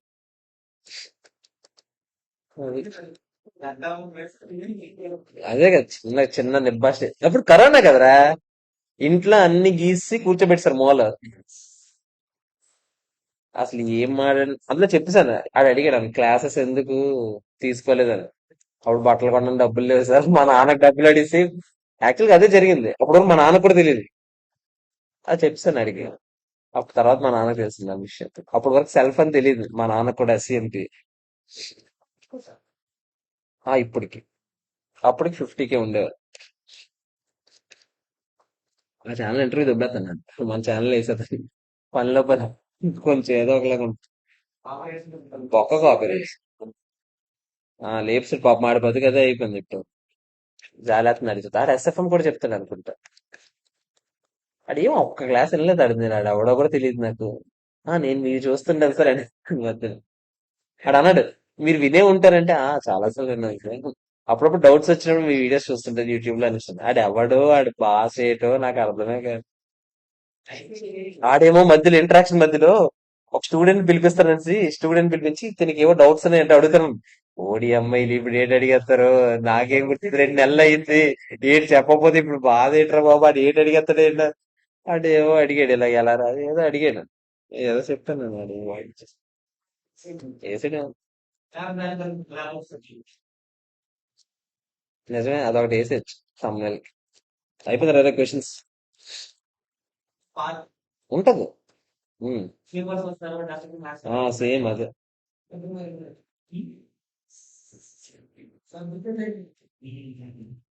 బాగుంటది ఎస్సీఎంపీ చదువు. పార్ట్ 2 1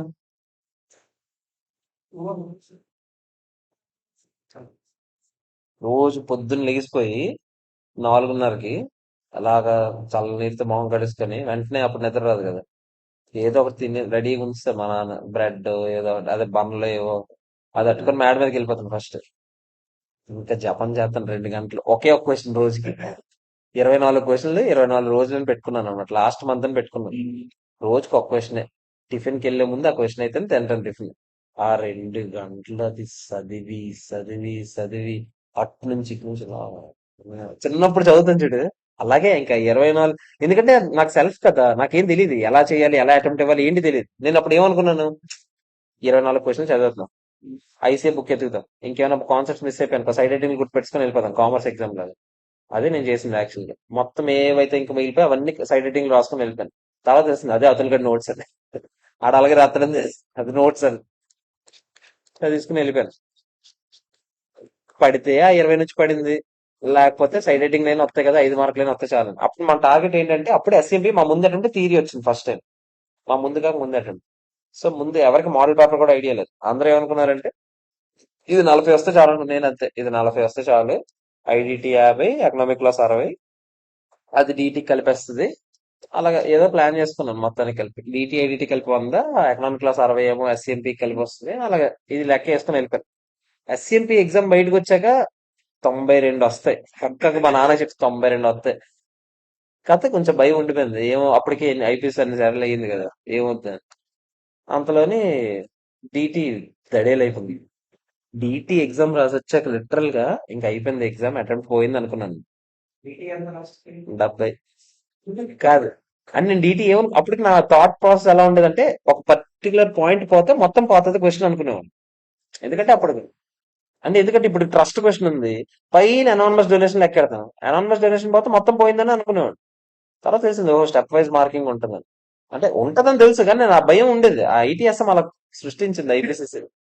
దాని గురించి ఏం చెప్తారు. అందుకే ఇంకా సర్లే ఇంక దొబ్బింది డిటి. ఐఐటి రాసి అలాగా బరువు. నా బాధ ఏంటంటే నేను ఓన్లీ ఐడీటీ చెప్దామని ఫిక్స్ అయ్యాను. ఇది పోకూడదు. ఇది పోయింది అనుకో, ఈడే ఫెయిల్ అయిపోయి ఈడేట్ చెప్తాడు బాబు క్లాస్ అనుకుంటారు. ఇది పాస్ అయిపోయి చాలు అనుకున్నాను.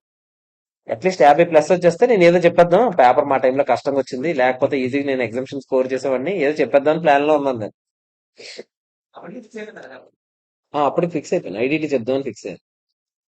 పరిస్థితులు అనుకూలించకపోవడం వల్ల అన్ని సబ్జెక్టులు ఇప్పుడు చెప్పాల్సి వస్తుంది, ఖర్చులకి డబ్బులు లేక.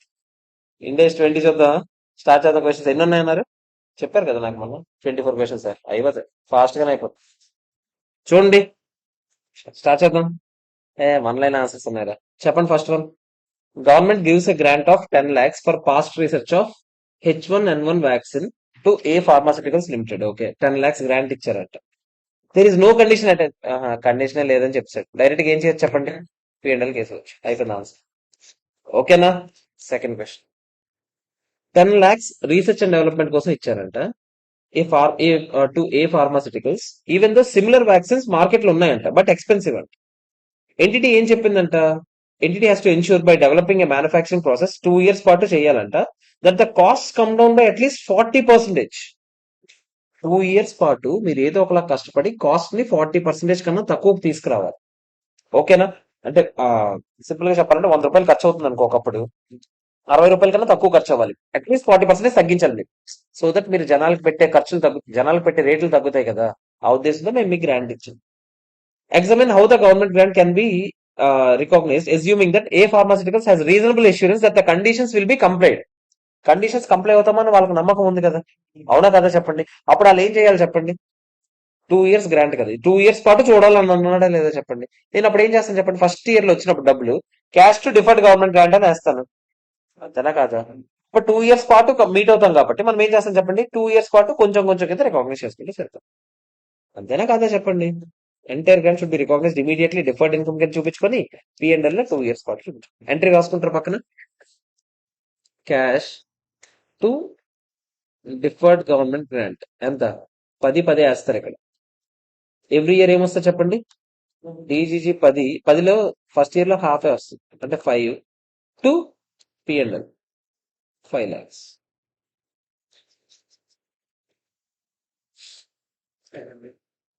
సెకండ్ ఇయర్ సేమ్ అంతే వస్తుంది. ఓకేనా కాదా చెప్పండి. థర్డ్ క్వశ్చన్ చూసి చెప్తారా. A village of artisans in a district got devastated because of an earthquake. Okay. A Limited was operating in the district and was providing employment to that artisans. ఓకేనా.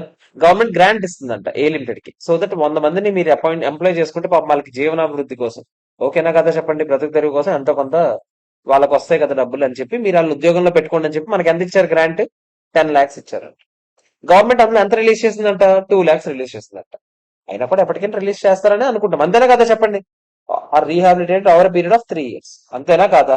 First మనకు డబ్బులు వస్తాయని నమ్మకం ఉంటుంది కాబట్టి cash to, అది cash ఎంత వచ్చింది, 2 lakhs వచ్చింది. రిసీవబుల్ ఎంత, టు డిఫర్డ్ గవర్నమెంట్ గ్రాంట్ అయినా 10 lakhs ఫస్ట్ ఎంట్రీ. అంతేనా కదా చెప్పండి. అది మనకి ఏం చెప్పాడు, ఓవర్ పీరియడ్ ఆఫ్ 3 years అని చెప్పాడు కదా చెప్పండి. అంతేనా కదా. అప్పుడు నేనేం చేస్తాను చెప్పండి, ప్రతి ఇయర్ కొంచెం కొంచెం కింద P&L పంపించుకుంటే సరిపోతుంది.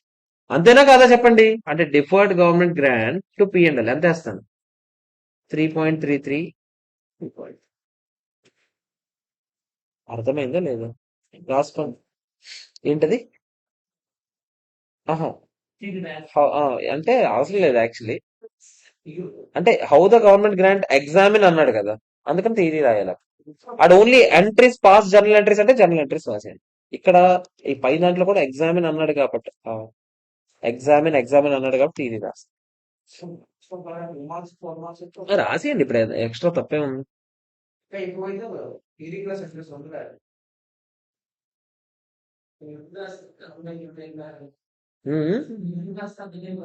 అంతే.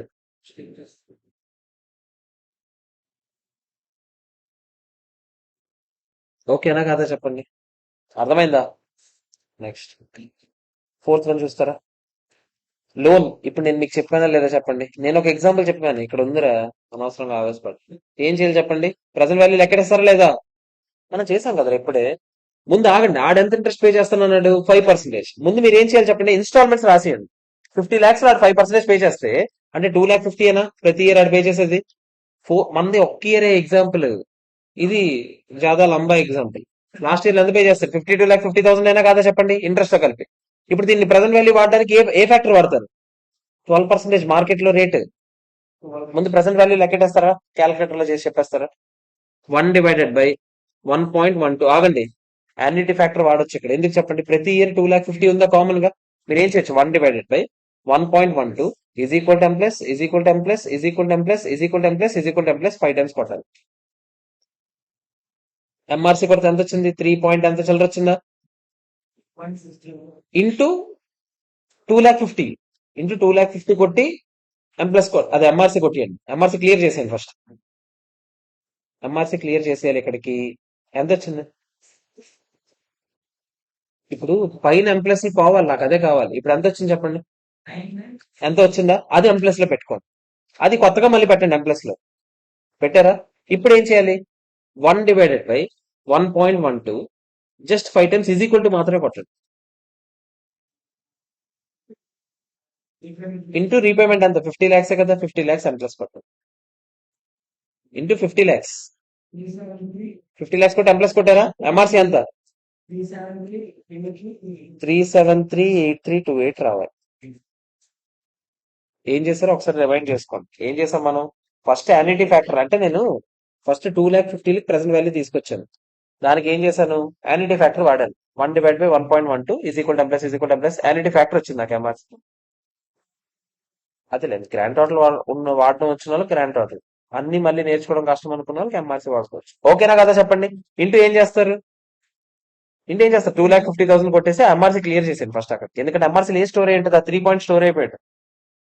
అంతేనా కదా? ఇప్పుడు ఎంఆర్సీలో మళ్ళీ కొత్తగా ఎం ప్లస్ పెట్టి ఏం స్టోర్ చేస్తారు? ఆ 9 lakhs చిల్లర స్టోర్ చేయండి. తర్వాత 1/1.12 5 టైమ్స్ కొడతారు. ఇంటూ 50 lakhs కొడతారు.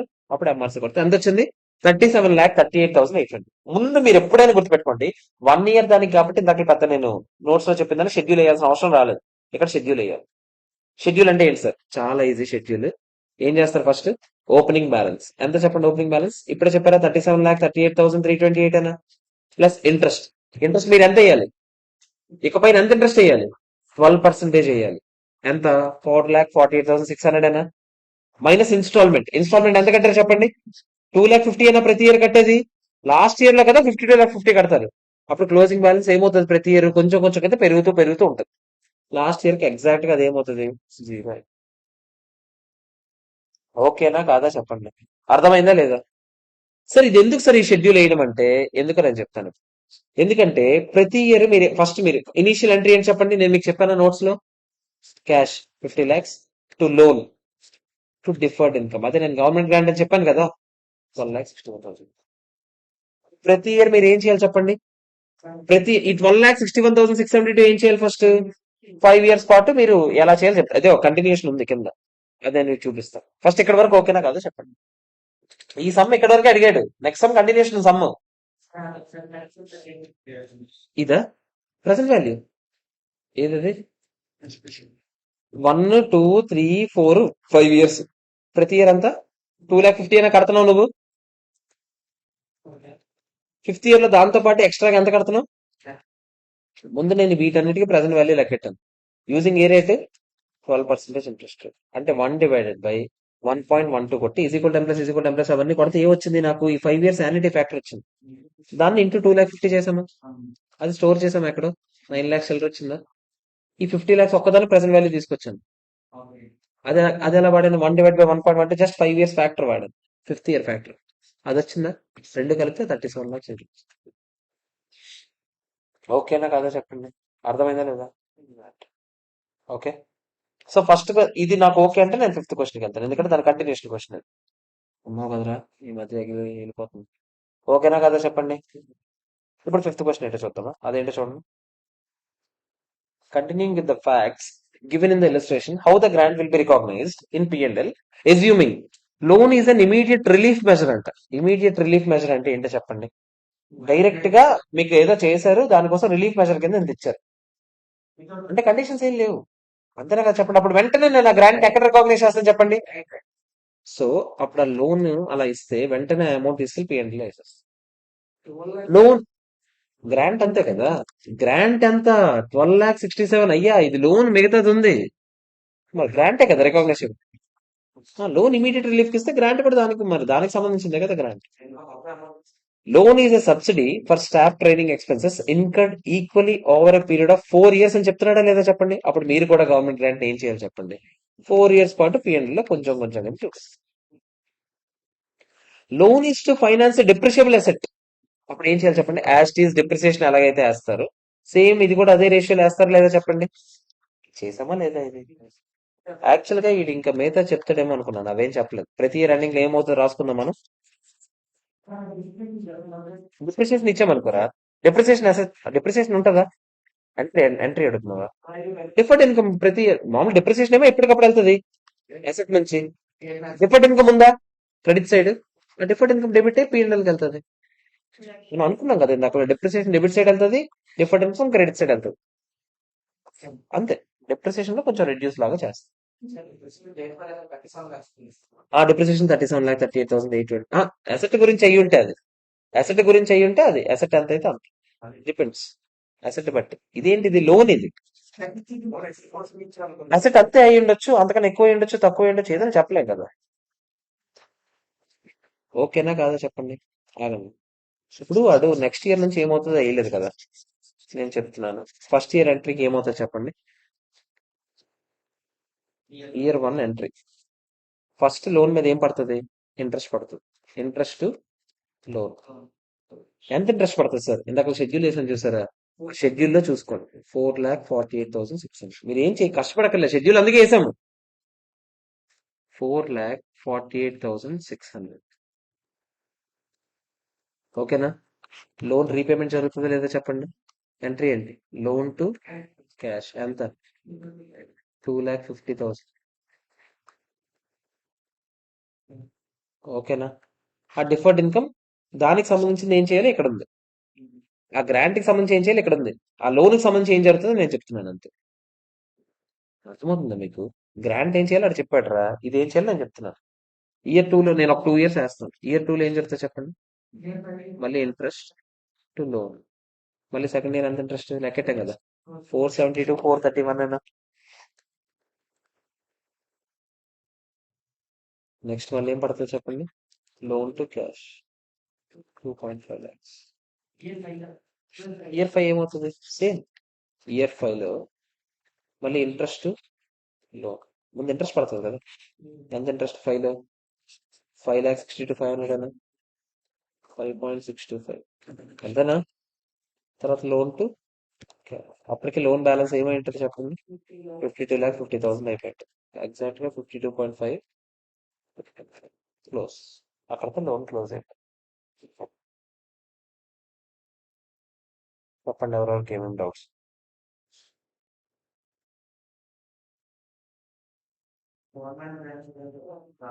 గవర్నమెంట్ గ్రాంటా, ఇదిగో ఇది ఇలా వదిలేసానా, పక్కన గవర్నమెంట్ గ్రాంట్ ఏం జరుగుతుంది, డిపెండ్స్ ఆ గ్రాంట్ దేనికోసం ఇచ్చారు దాన్ని బట్టి. For example immediate relief measure అనుకో, ఎంట్రీ ఏంటో చెప్పాను ఇప్పుడే, ఆ గవర్నమెంట్ గ్రాంట్ రికగ్నైజ్ చేశా కదా, డిఫర్డ్ ఇన్కమ్ టు పిఎన్ఎల్ ఎంత, 12,61,600.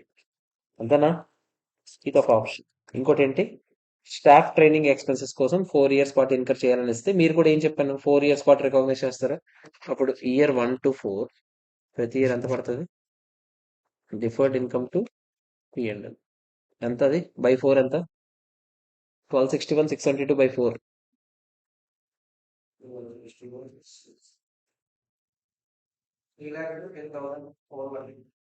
418 ఇది ప్రతి ఇయర్ పడుతుంది. ఇది సెకండ్ వాడికి. థర్డ్ వాడికి ఇయర్ 1 to 4 అని చెప్పలేము. అసెట్ బట్టి అది అసెట్ డిప్రిసియేషన్ బట్టి అది వేస్తాం. అన్ని ఇయర్స్ పాటు వేస్తాం.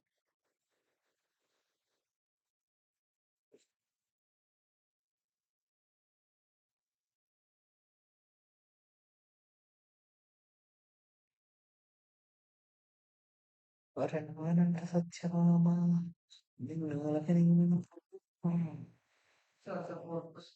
ఏది క్వశ్చన్ ఇది రాసిందో తెస్తా.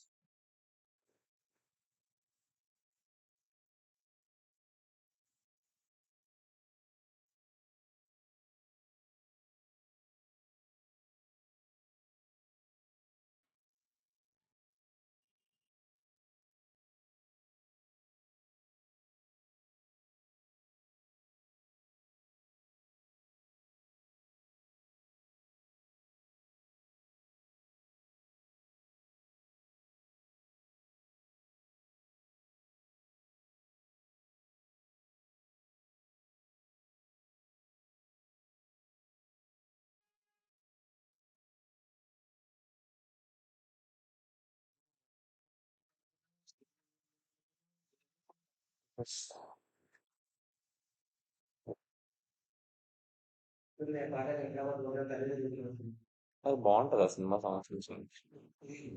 సినిమా కూడా బాగుంటది. ఎందుకు ఫ్లాప్ అయింది? శంకర్ దాదా జిందాబాద్.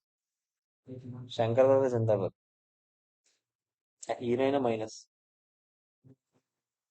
బాగుంటుంది చాలా. ఆ సినిమా ఇప్పటికీ నాకు ఓటీటీలో దొరకదు తెలుసా. సన్ నెక్స్ట్ లో ఉంటుంది. చిరాక్. ఐ మీన్ మామూలు రెగ్యులర్ ఓటీటీలో దొరకవు.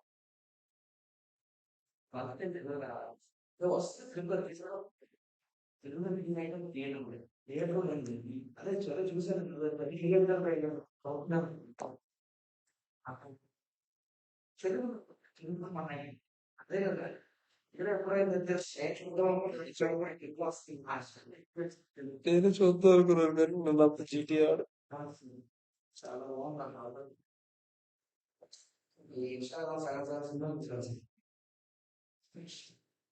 రాసారా ఇప్పుడు ఏదిరా ఓకే.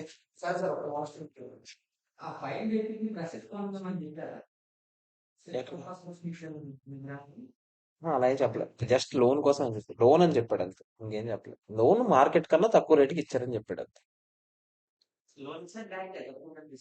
అది కూడా గ్రాంటే. అందుకని ఆ ఎంట్రీ పడుతుంది.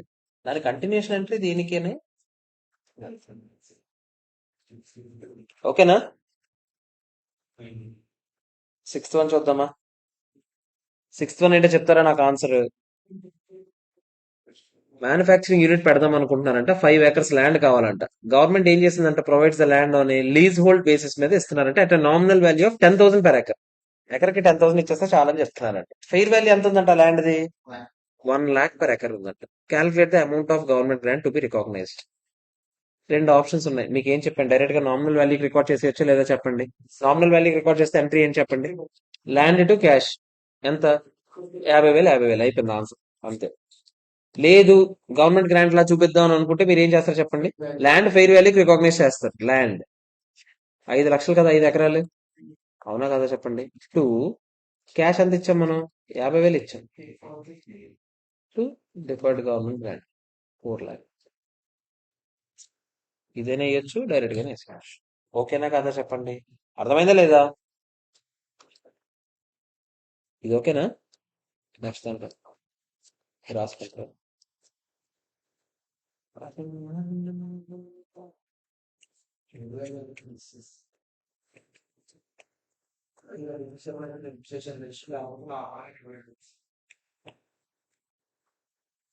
ఓకే. 7th వన్ చూద్దామా? 7th వన్ ఏంటో చెప్తారా? A limited establishes solar panels to supply solar electricity to its manufacturing plant. Cost of solar panels ₹1,00,00,000 అయిందంట with useful life of 10 years. Okay. The depreciation is provided straight line basis. Government 50 లక్షలు subsidy ఇచ్చిందంట. చిన్నపిల్ల question. How the grant will be recognised అంటే ఏంటి, రెండు రెండు రెండు options ఉన్నాయి. అసెట్ కాస్ట్ తగ్గించవచ్చు, లేదంటే ఏం చేయొచ్చు చెప్పండి, డిఫర్డ్ కింద చూపించవచ్చు. అంతే ఆన్సర్. అసెట్ కాస్ట్ 50 lakhs తగ్గించవచ్చు, ₹1,00,00,000 50 lakhs అనే చూపించవచ్చు. లేదా ఇంకోటి ఏంటి, మనం ఎప్పుడు చేస్తున్నాం కదా ఇందాక నుంచి, continue with above facts, cash flow statement లో అది ఎక్కడ చూపించాలి, మీకు ఇందాక చెప్పాను ఎక్కడ చూపించాలి చెప్పండి, ఫినాన్సింగ్ యాక్టివిటీస్ లో ఇన్ఫ్లో కింద చూపిస్తుంది. ఓకేనా? నెక్స్ట్ 9th క్వశ్చన్ ఏంటో చెప్పండి. ఇన్ఫ్లో కదా, గవర్నమెంట్ డబ్బులు వస్తున్నాయి. నెక్స్ట్ చెప్పండి 9th. A limited received a government grant 10 lakhs to defray expenses for environmental protection. ఏదో ఖర్చుల కోసం ఇచ్చారు. Expected environmental cost to be incurred is 3 lakhs per annum for the next 3 years, next 5 years, sorry. How should A limited present such grant? రెండు options ఉన్నాయి. ఏం చెప్పండి. అదే present చేయడానికి రెండు ఆప్షన్స్ ఉన్నాయి. మామూలుగా రికార్డ్ చేయడానికి అయితే ఒకటే ఆప్షన్. 5 years పాటు మనం ఖర్చులు పెట్టాలా లేదా చెప్పండి. అంతేనా కాదా? 5-9 చెప్పాడా? ఇమీడియట్ గా చూసుకుంటే అంటే అయిపోద్ది, కానీ అక్కడక్కడ ఏమని చెప్పాడు.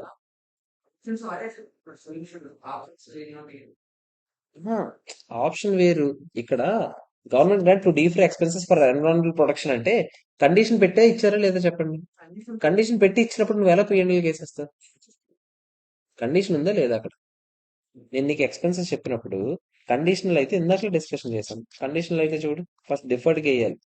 ఎక్కడెక్కడ ఇదేనా, receivable for future expenses conditional, అప్పుడు ఏమని వేయాలి, గ్రాంట్ డిఫర్డ్ గ్రాంట్ అని వేయాలని చెప్పాను కదా. ఆడు ఇంకా ఖర్చు పెట్టలేదు కదా, ఖర్చు పెట్టిన దానికి ఇస్తే నువ్వు పిఎన్ఎల్ కేసేస్తావు. ఖర్చు పెట్టలేదు కదా. సో ఫస్ట్ ఎంట్రీ ఏం పడుతుంది, ఫస్ట్ ఎంట్రీ మనం ఇదే 10 lakhs ఎంట్రీ ఏంటి, cash to deferred government grant receive వచ్చింది కదా. ఓకేనా కదా? తర్వాత ఇప్పుడు ప్రతి ఇయర్ ఖర్చు, ఇప్పుడు మనం ఏం చేయొచ్చు, ఆడు 5 years అనుకుందాం. ఫర్ ఎగ్జాంపుల్ ఎన్విరాన్మెంటల్ ప్రొటెక్షన్ కోసం మనకు 5 years ఖర్చు పెట్టాలని అనుకుందామని నేను అనుకుంటున్నా, ఆడేం చెప్పలేదు. అప్పుడు మనం ఏం చేస్తాం చెప్పండి, deferred government grant to PNL ఎంత వేస్తాం ప్రతి ఇయర్, 2 lakhs వేస్తాం. దీన్ని మీరు రెండు విధాలుగా ప్రజెంట్ చేయొచ్చు. ఆడు ఏం అడిగాడు, ప్రజెంటేషన్ ఎలా చేయాలని అడిగాడు. ప్రజెంటేషన్ మీకు చెప్పాను, డైరెక్ట్ గా ఇన్కమ్ సైడ్ అదర్ ఇన్కమ్ లో చూపించుకోండి 2 lakhs అని. లేదంటే మీరు ఏం చేయొచ్చు చెప్పండి, ఎక్స్పెన్స్ నుంచి మీరు మైనస్ చేసుకుంటూ చూపించొచ్చా లేదా. ఎక్స్పెన్స్ ఎంత పడుతుంది, 3 lakhs పడుతుంది. అందు నుంచి మైనస్ చేసుకొని 2 lakhs 1 lakh కింద చూపించొచ్చా లేదా చెప్పండి. అర్థమైందా లేదా? ఓకేనా కాదా చెప్పండి. అది అడుగుతున్నాడు. ఇంకో క్వశ్చన్ మనం చేసాం ప్రజెంటేషన్ గురించినా.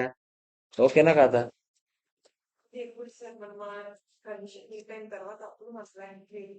అంటే చెప్పుంటాడు కదా, కండిషన్ ఏంటో నాకు తెలియదు, ఇక్కడ ఏం క్లారిటీ లేదు. కండిషన్ ఫర్ ఎగ్జాంపుల్ ఇలా చెప్పొచ్చు, 5 years పాటు నువ్వు ఖర్చు పెట్టకపోతే మొత్తం డబ్బులు రిటైన్ చేయాలి అని అయినా చెప్పొచ్చు. లేదా 5 years పాటు నువ్వు ఖర్చు పెట్టకపోతే ప్రపోర్షనల్ గా రిటర్న్ ఇచ్చేయచ్చు అని చెప్పొచ్చు. ఆ, అది ఎప్పుడైనా ఇవ్వచ్చు.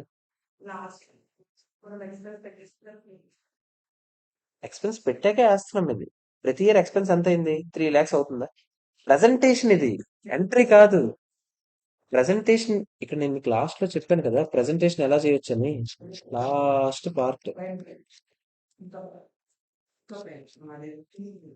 ప్రజెంటేషన్ డైరెక్ట్ గా మీరు ఏం చేయొచ్చు, అదర్ ఇన్కమ్ లో చూపించవచ్చు, లేదంటే ఏం చేయొచ్చు, ఎక్స్పెన్స్ నుంచి మైనస్ చేయొచ్చు.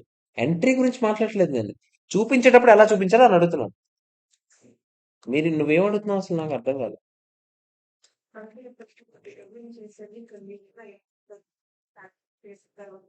అంతే, కండిషన్ సాటిస్ఫై చేస్తామని నమ్మకం ఉన్నా కూడా ప్రతి ఇయర్ పంపించేస్తావు కదా.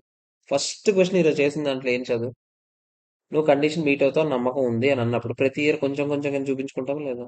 మరి అదే చేశాను ఇప్పుడు కూడా.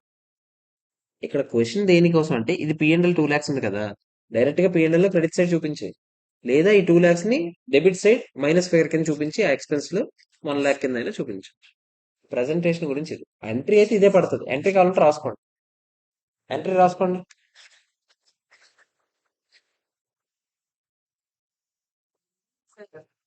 లేదు అంటే డైరెక్ట్ గా నువ్వు పిఎన్ఎల్ కేసేస్తానంటావా? రాసుకోవచ్చు. కాకపోతే ప్రిఫరబుల్ ఆన్సర్ ఇది. ఆడు చెప్పలేదు, నేను అనుకుంటున్నాను. ఎందుకంటే మనం expected environmental cost per annum for the next 5 years అని మనం అనుకుంటున్నాం. ఆడు ఎన్ని రోజులు అని చెప్పలేదు. సో నేను రీజనబుల్ గా అదే 5 years ఆడు పెట్టుంటాడు కండిషన్ అని అనుకుంటున్నాను. ఓకేనా? క్లియరా?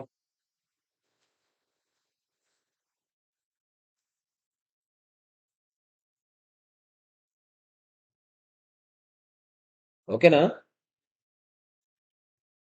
నెక్స్ట్ 10th వన్ చూద్దాము. 10th వన్ ఏంటో చదవండి. 10th వన్ చెప్పాలి.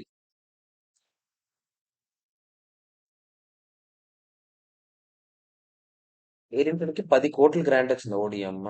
In the form of subsidy for selling goods at lower price. Okay. తక్కువ ప్రైస్ కి అమ్మాలని చెప్పి సబ్సిడీ వచ్చింది. అది కూడా గవర్నమెంట్ అసిస్టెన్స్ లాగానేనా? In particular area for 2 years పాటు అమ్మాలని చెప్పారు. ఓకే, బాగానే ఉంది. A limited had accounted for the grant as income in the year 2001-2 లోనే ఇన్కమ్ కింద చూపించాడు అంటాడు. While accounting for the grant in the year 2001 to 2, A Limited was reasonably assured that all the conditions will be complied with. అందుకని వాళ్ళు మొత్తం recognise చేస్తారంట. Okay.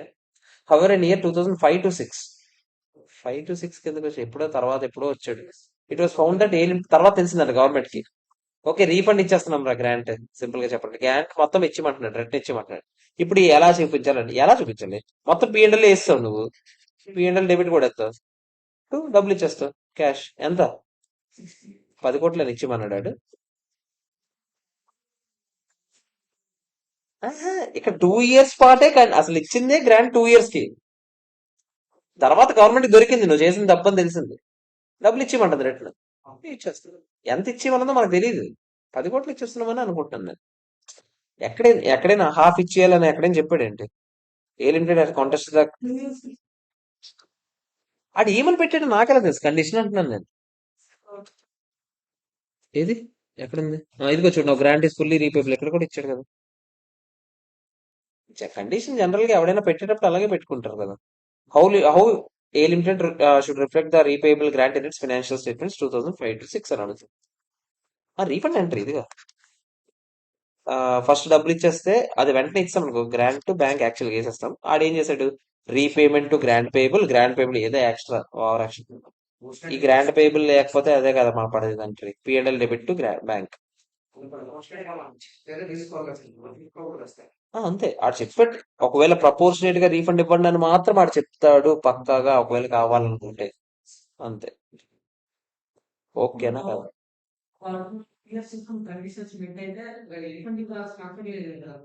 అంటే meet అవ్వలేదని తర్వాత తెలిసిందట గవర్నమెంట్ కి. ఏదో సర్వేలో తెలిసింది, గవర్నమెంట్ ఆడిట్ లో తెలిసింది గవర్నమెంట్ కి. ఇదిగో 4-5 లో 5-6 లో it was found that A limited has not complete with above condition, therefore notice ఇచ్చాం అప్పుడు ఆడికి. ఆ, అర్థమైందా లేదా చెప్పండి? క్లియరా? ఏమన్నా ఇదా? వద్దులే, ఎందుకు ఎంట్రీ ఒకసారి చూస్తే తెలుస్తుంది కదా, ఓహో ఇది కొంచెం ఓవర్ యాక్షన్ చేస్తున్నాడు అని.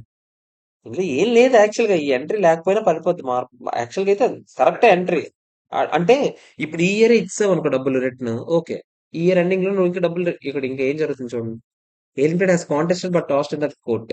అంటే ఇంకా కోర్టులో ఓడిపోయాము ఎంత జరుగుతుందంటే ఇంకా రీపేమెంట్ జరగపోయి ఉండదు. అందుకనే పేయబుల్ అనేసి నెక్స్ట్ ఇయర్ రీపే చేసినప్పుడు ఇది వేస్తామని చెప్పాడు. అర్థమైందా? అంతే, ఎందుకు? అందుకని. ఓకేనా కాదా చెప్పండి? అర్థమైందా లేదా? క్లియర్?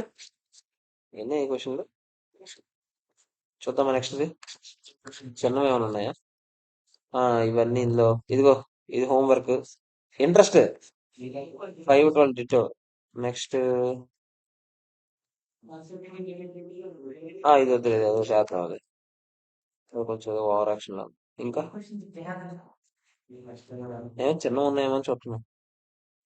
పెద్దది ఇది కూడా. ఓకే, ఇది చేసేద్దాం ఫస్ట్. వెనక నుంచి వద్దాం లేకపోతే ఆర్టీపీ ఎంటీపీ నుంచి వద్దాం. RTP MTP best. No friends, మనం ఫస్ట్ ఈ క్వశ్చన్స్ లో ఎన్ని ఉన్నాయి? 9 ఉన్నాయా? 8 ఉన్నాయా? ఆ 8 వెనక నుంచి వద్దాం. 8 చూడండి. 8 చూడాలి. 60,000 వచ్చిందంట, రిసీవబుల్ ఓవర్ 3 years అంట. ఫస్ట్ ఎంట్రీ మనం డైరెక్ట్ గా 60,000 క్యాష్ వచ్చినట్టు వేసేయకూడదు. అది రావడమే 3 years పాటు వస్తుంది. 40,000 ఫస్ట్ ఇయర్ వస్తుందంట, సెకండ్ ఇయర్ లో 10,000, థర్డ్ ఇయర్ లో 10,000 అంట. Contingent on creating 10 new jobs create చేయాలంటే 3 years పాటు నేను ఆ జాబ్స్ కూడా ఉండేలాగా చూసుకోవాలంట. ఓకే, బానే ఉంది. Employees are recruited at a total cost of 30,000. నాకు అయ్యే ఖర్చు ఎంతంట? 30,000 and the wage bill for కాదు, రిక్రూట్మెంట్ కాస్ట్ 30,000 అంట. వేజెస్ బిల్ ఎంత అంట ఫస్ట్ ఇయర్? 1 lakh. మొత్తం కలిపి ఎంత అయింది? మొత్తం కలిపి 1,30,000 అయింది. సింపుల్ గా చెప్పండి. అంతేనా కదా చెప్పండి. తర్వాత ఏమన్నాడు? In each of the subsequent calculate the 1 lakh each in 1 lakh in each of the subsequent years అని అంటాడు. Okay. Calculate the grant income to be accounted in the books for the year 1, 2, 3. మీరు ఏం చేస్తారు చెప్పండి ఎప్పుడైనా సరే? ఖర్చులు ఎంత అవుతున్నాయో ఆ రేషియోలో వేసుకుంటే సరిపోతా లేదా చెప్పండి. గ్రాండ్ డిప్రిసియేషన్ కి మీరు డిప్రిసియేషన్ రేషియోలో వేస్తున్నారా? ఇప్పుడు ఖర్చులు ఒక్కొక్క ఇయర్ ఒక్కొక్కలాగా ఉన్నాయనుకోండి, మీరు ఏం చేస్తారు? అదే రేషియోని రికాగ్నైజ్ చేసేయండి. ఆగండి. కాకపోతే లేబర్ కాస్ట్ ఫస్ట్ ఇయర్ లో ఎంత అని చెప్పాడు? 30,000. అంటే 1,30,000 అని లేబర్ కాస్ట్. అంతేనా కదా చెప్పండి. సెకండ్ ఇయర్ లో ఏమైనా చెప్పాడంటే ఎక్స్ట్రా ఎక్కడైనా చెప్పాడా? అందుకే చూస్తున్నాను. In each of the subsequent year. Okay. అదే చూస్తున్నా. 1,10,20 ఎక్కడి నుంచి తీసుకొచ్చాడు ఈడు?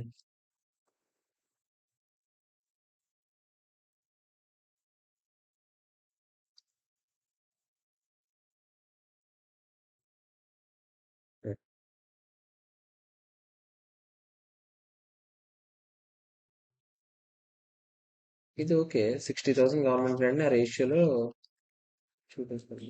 ఓకే. ఇది ఎలా వచ్చింది?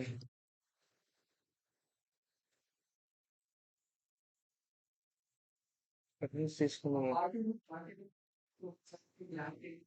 అది గ్రాండ్ ఇన్కమ్, అదే కాదు, అది కాదు. ఇది ఇవ్వాలాడు. చేసే అలా కాదు. సంబంధమే లేదు. ఈ 10,000, 20,000 కాస్ట్లు ఇవ్వాలి. రిక్రూట్మెంట్ కాస్ట్ కాదు. అంటే టోటల్ కాస్ట్ ఫస్ట్ ఇయర్ లో 30,000 అయింది. మరి అలాంటప్పుడు ఫస్ట్ ఇయర్ లో 30,000 చేస్తే మళ్ళీ నెక్స్ట్ ఇయర్ లో 10,000, 20,000 ఎలాగేస్తాం?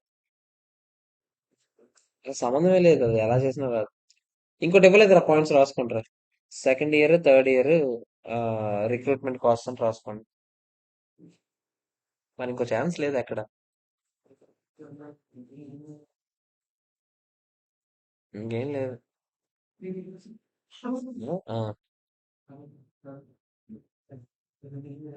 ఆ, ఎంటీపీ బుక్ డైరెక్ట్ తీసుకుంటారు. ఏం రాయలేదు.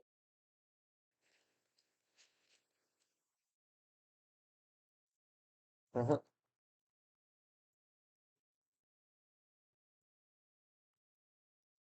అంతే ఇది. ఇంకో 10,000, 20,000 ఖర్చులు అయ్యి ఉంటేనే అవుతుంది.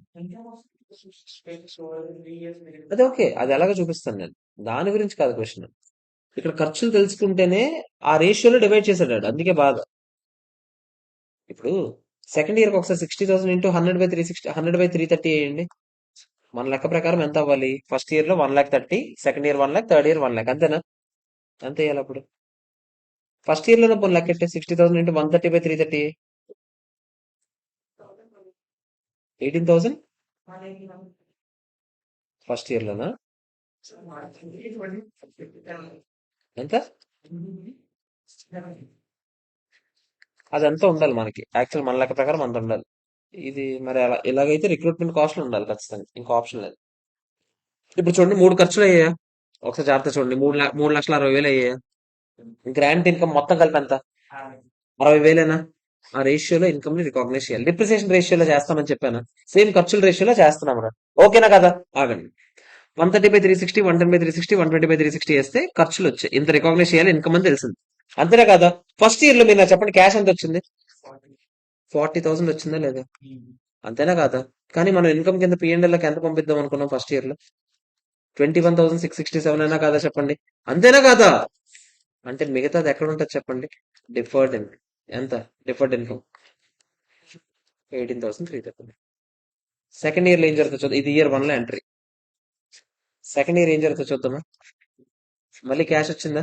ఎంత వచ్చింది? 10,000 వచ్చింది. అంతేనా కాదా? 2 ఎంత? క్యాష్ 10,000 వచ్చాక 8 ఎంత చూపించాలి? సెకండ్ ఇయర్ లో 18,333 కదా. సో టు పిఎన్ఎల్ ఎంత? అంతేనా కదా చెప్పండి. మనకు ఆల్రెడీ డిఫర్డ్ ఇన్కమ్ ఉంది కదా, అది వాడేస్తాను. ఎంత వాడేస్తాను?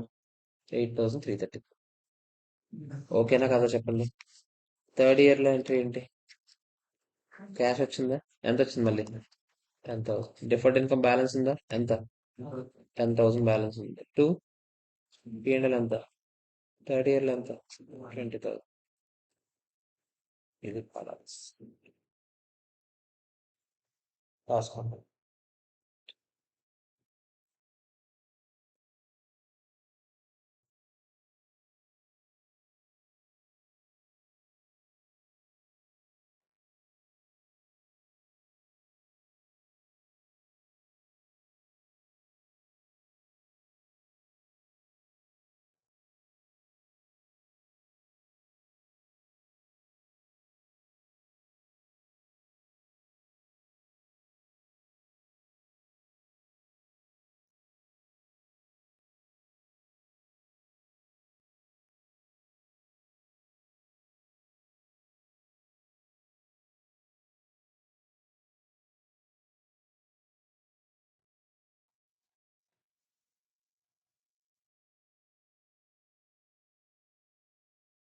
ఇది శ్రీనగర్ కాలనీయా?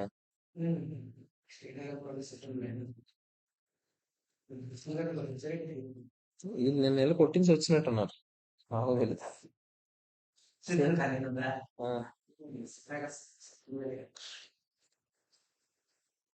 అర్థమైందో లేదో చెప్పండి. ఓకేనా?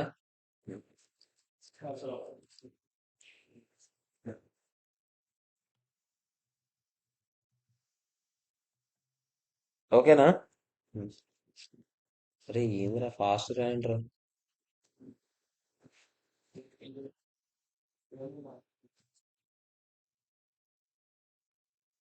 ఓకే. సెవెంత్ క్వశ్చన్ ఏంటో చూడండి. సేమ్ క్వశ్చన్ అనుకుంటా. ఆ, ఒకసారి చూడండి.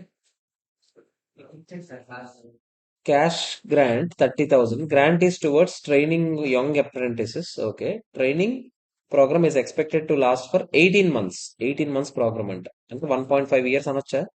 అంతేనా? యాక్చువల్ కాస్ట్ ఎంతంట? ఫస్ట్ ఇయర్ లో 50,000, సెకండ్ ఇయర్ లో 25,000. ఓకేనా? State how this grant should be accounted for.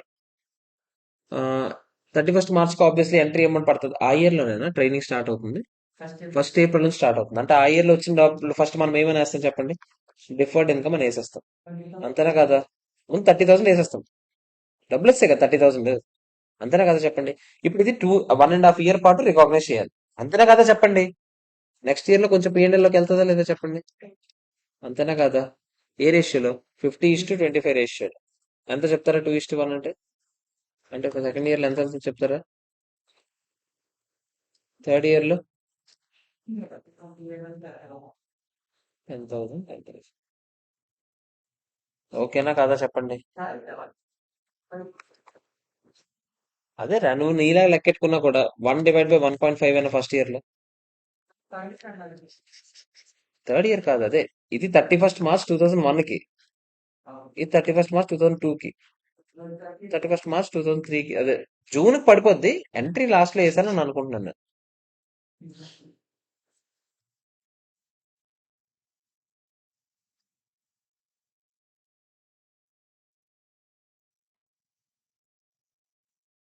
ఇక్కడ చూసారా? ఫస్ట్ ఇయర్ లో ప్రెజెంటేషన్ చూడండి, చాలా ఇంపార్టెంట్. ఫస్ట్ ఇయర్ లో ఎండింగ్ లో ఎంత రావాలి? ఎంత ఇంకా మనకి ఇన్కమ్ ఉంది? డిఫర్డ్ ఇన్కమ్ లో 30,000. అందులో నాన్ కరెంట్ ఎంత, కరెంట్ ఎంత చెప్పండి? నాన్ కరెంట్ ఎంత, కరెంట్ ఎంత? 30,000. నెక్స్ట్ 1 year లో ఉన్న 20,000 ఒక్కటి కరెంట్ అవుతుంది.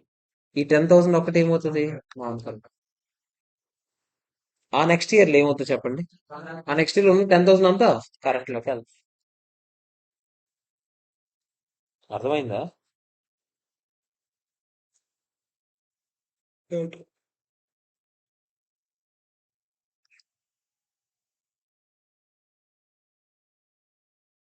వాడు పిఎన్ఎల్ ఎలా చూపించాలో కూడా చెప్తున్నాడు. పిఎన్ఎల్ లో 2 మెథడ్స్ ఉన్నాయి, గుర్తుందా? అదర్ ఇన్కమ్ కింద డైరెక్ట్ గా చూపించవచ్చు. అదర్ ఇన్కమ్ కింద డైరెక్ట్ గా చూపించుదాం అనుకున్నాడు, ఏం చేస్తాడు? 20, 10 చూపిస్తాడు. మైనస్ చేద్దాం అనుకున్నాడు, ఏం చేస్తాడు చెప్పండి? 50,000 నుంచి అది తీసి 30,000, 15,000 చూపిస్తాడు. అంతేనా కదా? క్లియరా కాదా చెప్పండి? ఓకేనా? రాసారా?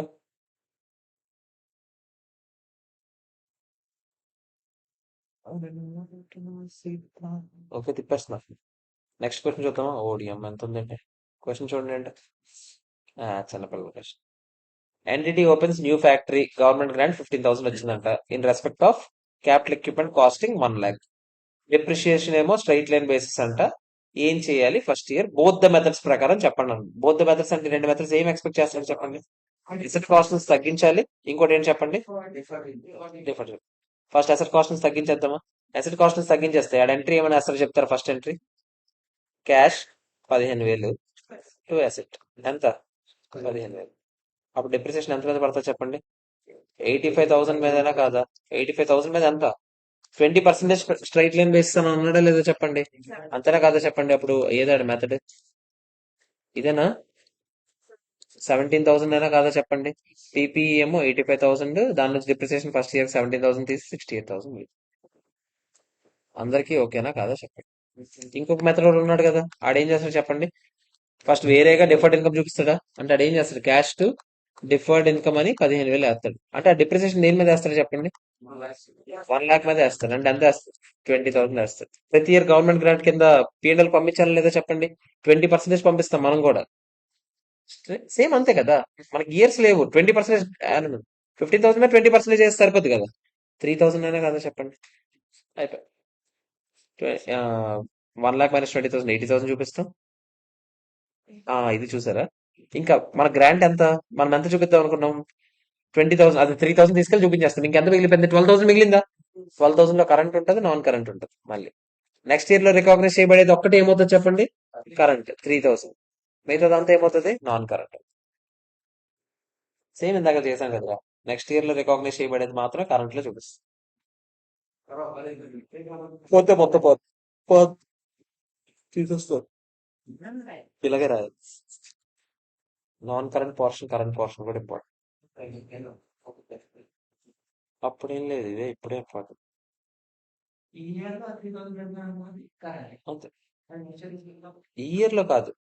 ఇయర్ అయిపోయింది ఆల్రెడీ 3,000. అది అయిపోయాక ఇంకెంత మిగిలింది? 12,000. ఆ 12,000 లో 12 months లో ఇంకోటి జరగబోతుంది కాబట్టి అది ఒక్కటే కరెంట్. అర్థమైందా లేదా చెప్పండి. ఓకేనా. నెక్స్ట్ ఎంత ఉంది అంటే చదవండి అదేంటి. ఓహో, 2 గ్రాంట్లు ఉన్నాయా? 2 గ్రాంట్స్ వచ్చే 1 lakh ఈచ్ అంట ఒక్కొక్కటి. ఫస్ట్ గ్రాంట్ దేనికి సంబంధించింది చూడండి.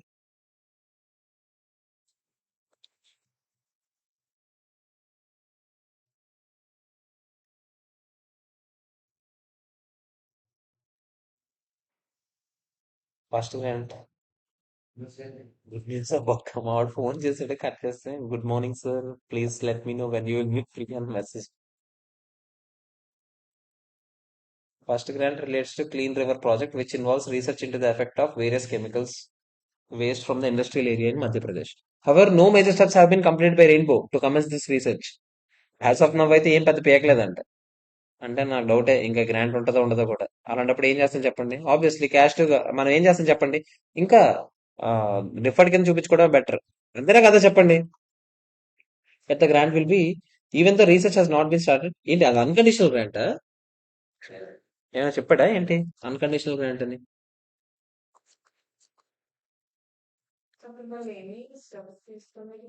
మనం తీసుకోలేదు, వాళ్ళు ఏం చెప్పారు అని అంటున్నా గ్రాంట్ గురించి.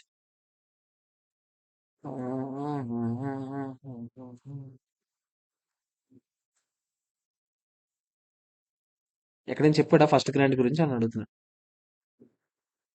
Okay okay okay okay okay okay okay. ఏం యాక్చువల్గా ఏం చెప్పలేదు. కండిషనల్ అనుకోవచ్చు, అన్కండిషనల్ అనుకోవచ్చు. ఇది ఏమనుకున్నాడు, క్లీన్ రివర్ ప్రాజెక్ట్ సంబంధించి as note seems to be unconditional అని అనుకున్నాడు. అన్కండిషనల్ అని మన ఆల్రెడీ ఇచ్చాడా? అదే కండిషనల్ అని కూడా ఇచ్చాడు. ఓకే, ఇది అలాగైతే ఓకే. కండిషనల్ అయితే మనం ఏం చేస్తాం చెప్పండి. అది గ్రాంట్ ప్రస్తుతానికి ఎక్కడ చూపిస్తాం? ఓన్లీ డిఫర్డ్ ఇన్కమ్ లోనే చూపిస్తాం. ఎప్పుడు ఇన్కమ్ కింద రికగ్నైజ్ చేస్తాం? ఎప్పుడు కండిషన్ మీట్ అయితే అప్పుడు చూపిస్తాం. అన్కండిషనల్ అనుకున్నాడు ఏం చేస్తాడు చెప్పండి. Okay sir P&L. అర్థమైందా? రెండు ఆల్టర్నేటివ్ ఆన్సర్స్ ఇచ్చాడు రా, మీకు ఏది కావాలంటే అది రాసుకుంటారా. ఓకేనా కదా. సెకండ్ గ్రాండ్ పరిస్థితి ఏంటో చూద్దామా. సెకండ్ గ్రాండ్ ఏంటో చూడండి. ఏంటది?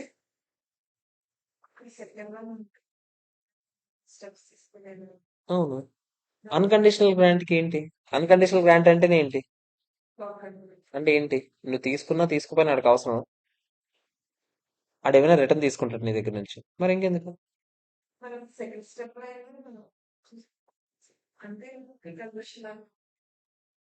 వాళ్ళు తీసుకోలేదు స్టెప్స్ అని చెప్పాడు. వాళ్ళు పెట్టారా లేదా కండిషన్స్ అని చెప్పాడా? నువ్వు స్టెప్స్ తీసుకోలేదు ఏదేనికి. వాళ్ళ కండిషన్ పెట్టారా పెట్టలేదా నీకు ఎలా తెలుస్తుంది అని అంటున్నావు. ఈ లైన్ చదివి నువ్వు ఎలా ఏది కనుక్కుంటాను అంటున్నావు? ఈ లైన్ చదివి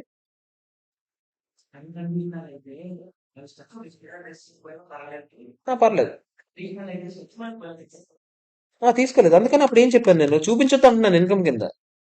అందుకని నేను ఏమంటున్నాను, ఇన్కమ్ కింద చూపించొద్దు అంటున్నాను. సెకండ్ కండిషనల్ అయితే మీరు కండిషనల్ అజ్యూమ్ చేసుకుంటే అప్పుడు ఎంట్రీ ఏమని ఏమంటున్నాను, క్యాష్ వచ్చిందా, ఇప్పుడు డిఫర్డ్ ఇన్కమ్ అని వేయండి. ఒకేసారి పిఎండ్ఎల్ లోకి తీసుకెళ్ళొద్దని అంటున్నాను నేను కూడా. కండిషనల్ అయితే అప్పుడు ఎప్పుడైతే నిజంగా ఖర్చు పెడతారో అప్పుడే తీసుకెళ్ళాలని అంటున్నాను నేను. ఇదిగో కండిషనల్ అయితే grant will B recognised in the books over the year the expenditure is being incurred. అప్పుడు వరకు చూపించదు, అదే నేను అంటున్నాను ఇందాక నుంచి. ఓకేనా కదా? సెకండ్ గ్రాంట్ ఏంటో చదవండి.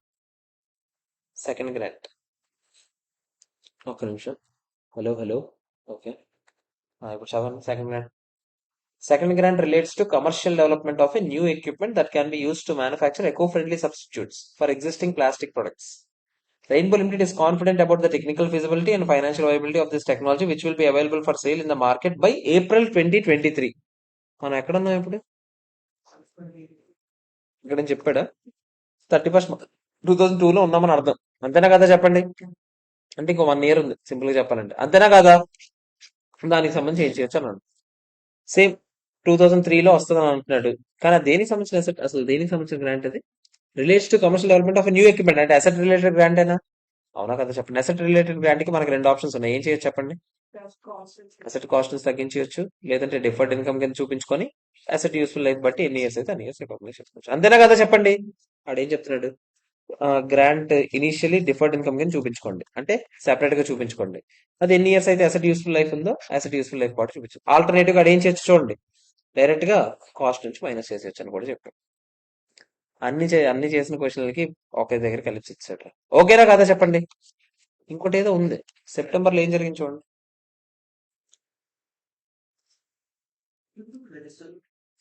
ఫ్లడ్స్ వల్ల ఏం జరిగిందంట, ఒక ఫ్యాక్టరీ దగ్గర ఎక్కడ ఫ్లడ్స్ వచ్చాయంట, near one of it's factories. అంటే ప్రొడక్షన్ పోయిందంట, షట్ డౌన్ చేస్తారంట. స్టేట్ గవర్నమెంట్ కంపెన్సేషన్ ప్యాకేజ్ ఇచ్చిందంట పాపం ఎఫెక్ట్ అయిన వాళ్ళందరికి. Based on average previous 3 months sale figure బట్టి మీకు కంపెన్సేషన్ ఇస్తారని చెప్పినాడు.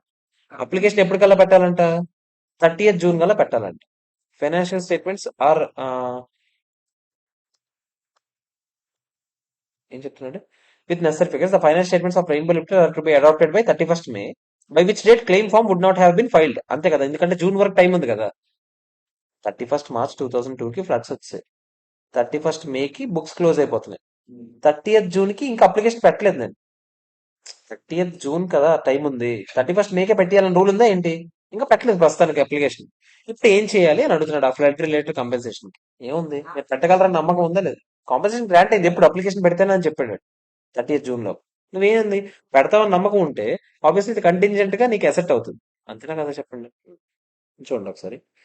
Rainbow Limited will be able to submit an application from only after 31st May. అంతేనా కదా. All the flood happened in September 2001 and loss was incurred due to flood so and so so and so. Entity should recognize the income from the government grant in the year when the application is submitted and approved by the government. అప్పుడే కదా మనం చూపించుకోగలం, అంతేనా కదా. Since in this year application form submit చేయలేదు, అంతేనా కదా. So grant income చూపించొచ్చా? చూపించకూడదు. కానీ మీరు ఏం చేయొచ్చు, కంటింజెంట్ అసెట్ కింద కావాలంటే చూపించుకో, రావచ్చేమో కదా. అంతేనా కదా చెప్పండి. ఓకేనా కాదు, అర్థమైందా లేదా చెప్పండి. క్లియర్. టైం ఉంది, పెడతారనుకుంటే ఏం చేస్తావు, అసెట్ కింద చూపించేస్తావు. నిజం గవర్నమెంట్ ఒప్పుకున్నాకే కదా నీకు అసెట్ అవుద్ది. అసలు నువ్వు ప్యాకేజ్ నువ్వు పెట్టలేదు అప్లికేషన్. ప్రుడెన్స్ కాన్సెప్ట్ ఏం చెప్పింది మరి, ఇన్కమ్ అలా చూపించవచ్చా? వస్తుంది నిజంగా నమ్మకం ఉన్నప్పుడే చూపించాలి. వచ్చేసిన దాన్ని నేను పాటిస్తానని చెప్పడం వేరు, అసలు రానే రాని దాన్ని నేను ఇంక వచ్చేస్తుంది నేను ఎలాగో పెట్టేస్తానంటే ఎలాగో పెట్టలేదు కదా. 31st Mayకి నువ్వు పెట్టావా? టైం ఉంది. నువ్వు ఆ రోజు నేను అడుగుతుంది ఏంటి, 31st Marchకి నువ్వు అకౌంటింగ్ ఏమైనా చేస్తావా అని అడుగుతున్నాను నేను. నేను ఎప్పటికీ చేయకని అనట్లేదు. 31 మార్చికి నువ్వేమైనా చూపిస్తావా అనేది క్వశ్చన్. 31 మార్చికి అయితే నేను అప్లికేషన్ పెట్టలేదు, సో నేనేం చూపించిన. అంతేనా కదా? Events occurring after the balance sheet date లో కూడా రాదు. ఎందుకు ఇది 31 మే తర్వాత జరగబోయేది? 31 మేకి ఏమవుతుంది? బుక్స్ క్లోజ్ అయిపోతున్నాయి కదా. ఆ, ఎవరికి? వాళ్ళకి అసలు బిజినెస్ తో సంబంధం లేదు కదా. శాలరీ ఇన్కమ్ అవుతుంది. శాలరీ ఇన్కమ్ అది అసలు సంబంధమే లేదు కదా. శాలరీ సంపాదించుకున్న డైరెక్ట్ ఇన్కమ్ ఫ్రమ్ శాలరీ చూస్తాడు, ఆడికి అకౌంట్ చేస్తాడు. 4th వన్ చూస్తారా? ఫోర్త్ వన్ ఫోర్త్ వన్ కన్నా ముందు సెకండ్ వన్ హోంవర్క్ ఇచ్చాం కదా. ఫస్ట్ వన్ చూడండి. ABC Limited has received the following grants from the government of Delhi for its newly started pharmaceutical business. 20 lakhs received for immediate startup without any condition. ఏం చేయొచ్చు చెప్పండి? 20 lakhs direct గా ఏం చేయొచ్చు? P&L వేసేయచ్చు. అంతేనా కాదా చెప్పండి? నెక్స్ట్ 50 lakhs గురించి చెప్పండి. 50 lakhs received for research and development for the treatment of ఏదో డిసీజెస్ కోసం. Drug should be available at 20%. ఏదో కండిషన్స్ ఉన్నాయి. అంతేనా కదా చెప్పండి? కండిషన్స్ ఉన్నప్పుడు మనం ఏం చేస్తాం చెప్పండి? ఎఫర్ట్ కింద చూపిస్తాం. అంతేనా కదా చెప్పండి? సో సిస్టమేటిక్ గా ఎప్పుడైతే మనం ఆ కండిషన్స్ మీట్ అవుతున్నామో దాన్ని బట్టి రికాగ్నైజ్ చేసుకుంటూ పోతాం. అదేనా ఇప్పుడు వరకు చేస్తుంది మనం. మూడోది ఏంటో చూడండి. 2 acres ల్యాండ్ ఇచ్చారంట. ల్యాండ్ ఇస్తే ఏం చేయొచ్చు చెప్పండి? రెండు ఆప్షన్స్ ఉన్నాయి మళ్ళీ. Nominal value, non depreciable. రెండు ఆప్షన్స్ ఏంటి? ఫ్రీగా ఇచ్చారా ల్యాండ్? నామినల్ వాల్యూకి చూపించొచ్చు, లేదా ఫెయిర్ వాల్యూకి చూపించుకోవచ్చా లేదా చెప్పండి? అంతేనా కదా? వాళ్ళ ఇష్టం. ఫెయిర్ వాల్యూకి చూపించుకోవచ్చు. ఆల్టర్నేటివ్లీ ఏం చేయొచ్చు చెప్పండి? అసలు ల్యాండ్ కాస్ట్ అంతేనా కాదు తెలియదు మనకి. ఆడు ఎంత ఇచ్చాడో మనకి తెలియదు. ఆ ల్యాండ్ ఇచ్చాడు డైరెక్ట్ గా, అంతే. సో డైరెక్ట్ గా ఏం చేయొచ్చు చెప్పండి? నామినల్ వాల్యూ కూడా చూపించుకోవచ్చు. అర్థమైందా లేదా? ఓకేనా? నెక్స్ట్, మెషినరీ కోసం ఇచ్చింది. ఇవన్నీ చిన్నపిల్లల క్వశ్చన్లు అన్ని కలిపి ఒకే దగ్గర. మెషినరీ కోసం ఇచ్చింది ఏం చేయొచ్చు చెప్పండి? అసెట్ కాస్ట్ తగ్గించవచ్చు. డిప్రిషియబుల్ అసెట్ కదా అది చెప్పాడు. అసెట్ కాస్ట్ తగ్గించవచ్చు, లేదంటే ఏం చేయొచ్చు? డిఫర్డ్ గవర్నమెంట్ గ్రాంట్ కింద చూపించవచ్చు. అది జస్ట్ అన్ని రకాల గ్రాంట్స్ గురించి ఒకే దగ్గర ఇచ్చాడు. ఓకేనా కదా చెప్పండి? క్లియర్? సెకండ్ వన్ హోంవర్క్ అని చెప్పాను కదా. థర్డ్ వన్ చూడండి.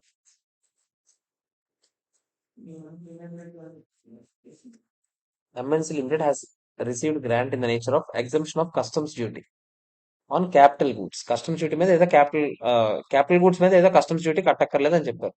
With certain condition. CPCG scheme. ఇది ఎక్కడ చదువుతారు? GSTలో, FTPలో చదువుతారు. ఓకేనా? So export promotion capital goods scheme అని ఒకటి ఉంటుంది. ఎక్స్పోర్ట్స్ ని ప్రమోట్ చేయడానికి వాళ్ళు ఏమైనా క్యాపిటల్ గూడ్స్ కొనుక్కుంటే దాని మీద ఎగ్జంప్షన్ ఇస్తారు. సింపుల్ గా చెప్పాలంటే. ఓకేనా? ఏం జరిగింది? Whether the same is government grant అవుతుందా అవ్వదా? అయితే ఎలా అకౌంట్ చేయాలి? అంటే అకౌంట్ గ్రాంట్ రిలేటెడ్ అసెట్ లాగానా, గ్రాంట్ రిలేటెడ్ ఇన్కమ్ లాగా అనేది క్వశ్చన్. ఫస్ట్ ఇది నాకు చెప్పండి. గవర్నమెంట్ నుంచి ఏ విధమైన అసిస్టెన్స్ అయినా సరే మనం ఇందులోకి తోసేస్తున్నామా లేదో చెప్పండి. కస్టమ్స్ డ్యూటీ మిగిలిన ఏదో ఒకటి మిగిలినట్టేనా కదా చెప్పండి. అది కూడా ఇండియా 20లోకి వస్తుంది రాదా? వస్తుంది. అంతేనా కాదా?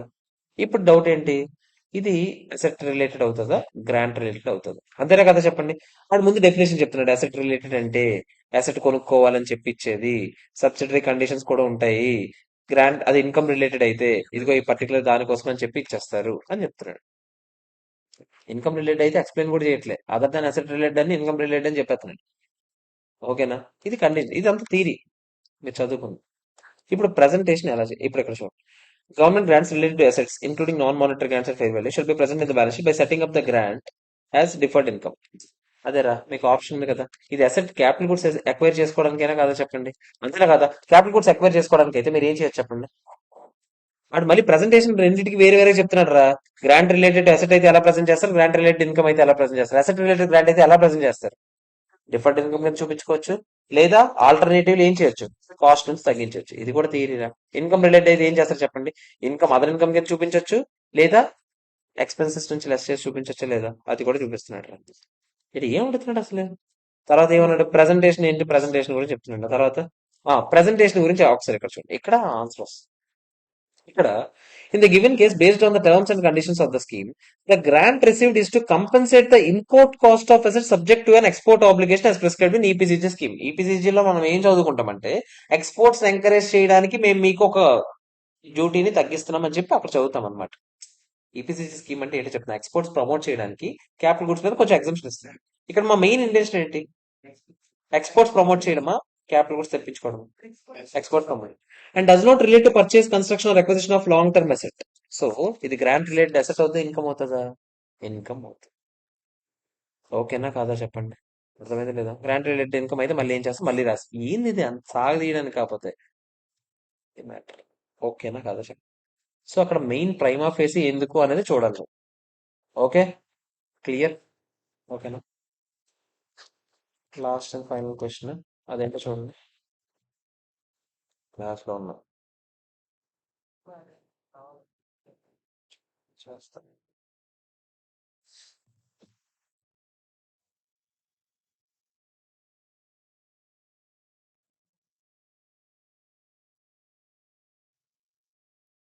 And is a first time adopter of Ind AS. As per the previous gap, contributions received by ABC Limited from the government, which is in the nature of promoters contribution, has been recognized in capital reserve లో ఏదో చూపించదంట AS12 ప్రకారం, and treated as part of share holders funds కింద చూపించారంట AS12 ప్రకారం. ఒకప్పుడు ఇవన్నీ state whether the nature of accounting treatment of promoters contribution కింద చూపించడం అవన్నీ ఇండేస్ 20లో ఉందా లేదా అని అడుగుతున్నాను. ఓకేనా? సో ఇండేస్ 20లో ప్రమోటర్స్ కాంట్రిబ్యూషన్ అనే పదమైనా విన్నారా మీరు? ఇండేస్ 20లో మనం చూసేదంతా ఒకటే, ఏంటది? అది ఇన్కమ్ రిలేటెడా, అసెట్ రిలేటెడా? అది అసెట్ రిలేటెడ్ అయితే ఎలా రికగ్నిషన్, ఇన్కమ్ రిలేటెడ్, అంతేగాని ఇంకేమైనా ఉందా? లేదు. So unlike India AS12, India's 20 requires the grant to be classified as capital grant, income grant. అంతేగాని ప్రమోటర్స్ కాంట్రిబ్యూషన్ ఉంది, షేర్ హోల్డర్స్ ఫండ్స్ లతో చేయండి, ఇలాంటివి ఏమైనా ఉన్నాయా? అసలు షేర్ హోల్డర్ ఫండ్స్ లో ఎక్కడైనా చూపించానా? చూపిస్తే ఎక్కడ చూపిస్తాను చెప్పండి? డిఫర్డ్ ఇన్కమ్ అంటే ఎక్కడ చూపిస్తున్నాను? నాన్ కరెంట్ లైబిలిటీ లేదా కరెంట్ లైబిలిటీ, అంతేనా కదా చెప్పండి? ఇంకెక్కడైనా చూపించానా? షేర్ హోల్డర్ ఫండ్స్ లో చూపించాలి నేను ఎక్కడైనా చెప్పానా? లేదు. ఓకేనా కదా చెప్పండి? అయిపోయి అంతే. Okay, clear? అయిపోయింది ఇది. ఇది ఏంటి? అరే ఇది సేమ్ క్వశ్చన్ డిటో, పైన చూసుకోండి. ఇందులో ఫస్ట్ క్వశ్చన్ చేశాం కదా, 5 రకాల గ్రాంట్లు ఇచ్చాడు, అంతేనా కదా చెప్పండి? సేమ్ క్వశ్చన్ రా నాయన. ఓకేనా?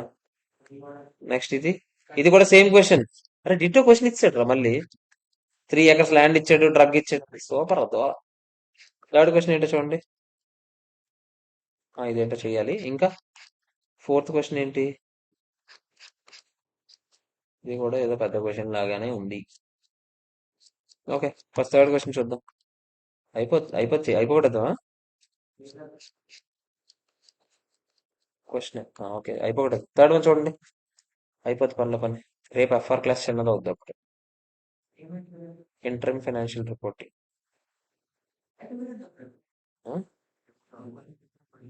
మీ ఇష్టం. ఏంటది? ఓవర్ యాక్షన్ చేయగానే సెల్. లాంగ్ డ్రైవ్కి వెళ్ళినంత నీకు టైం ఉండదు అయ్యా.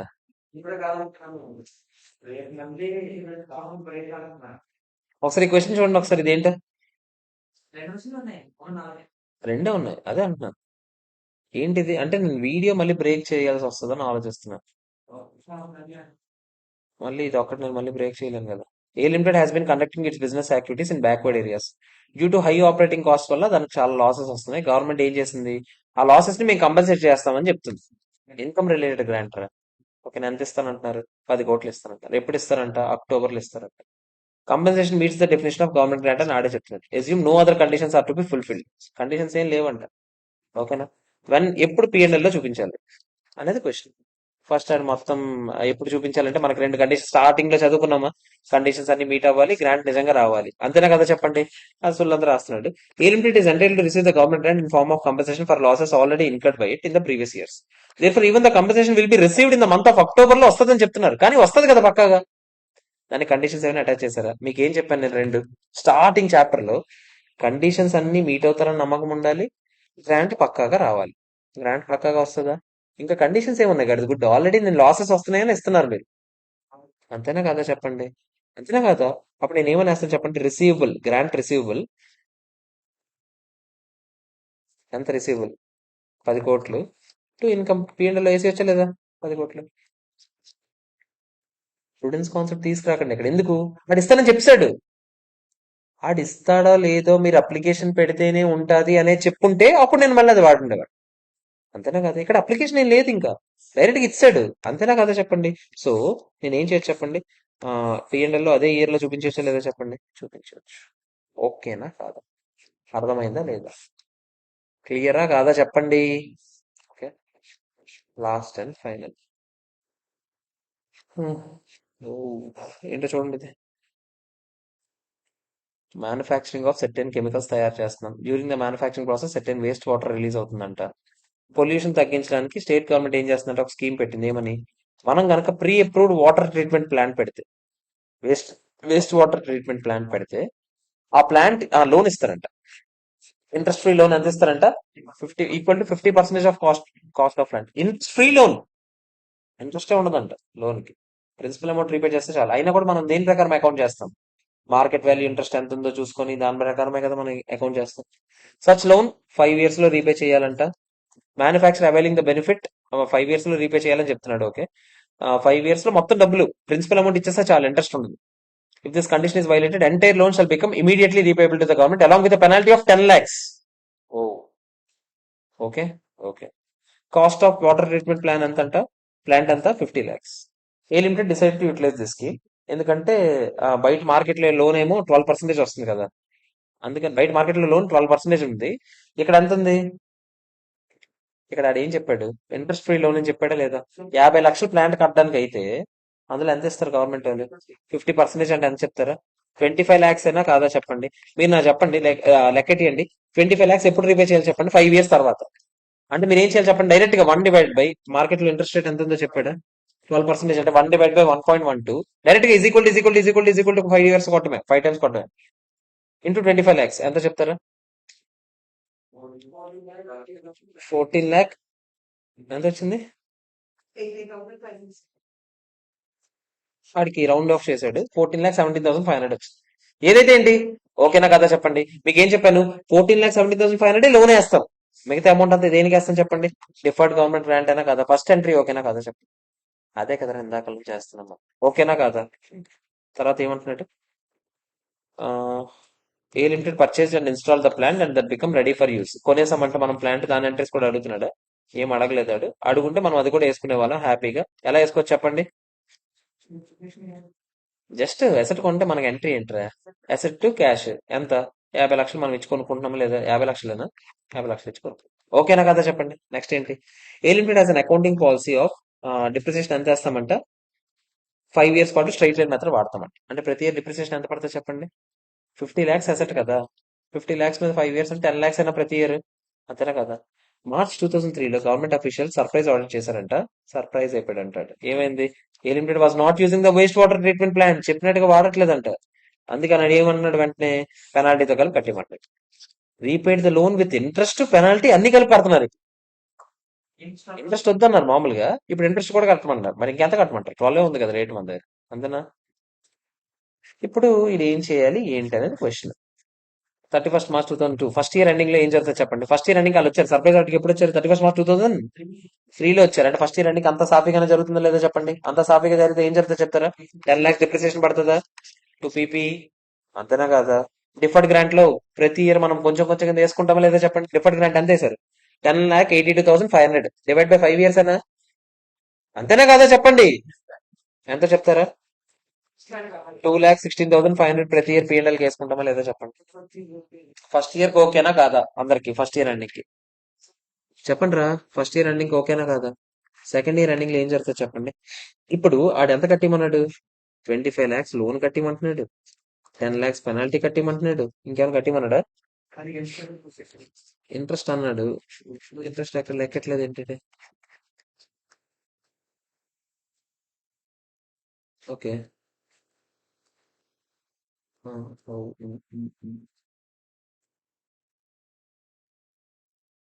షల్ బి రీకమ్. ఓకే,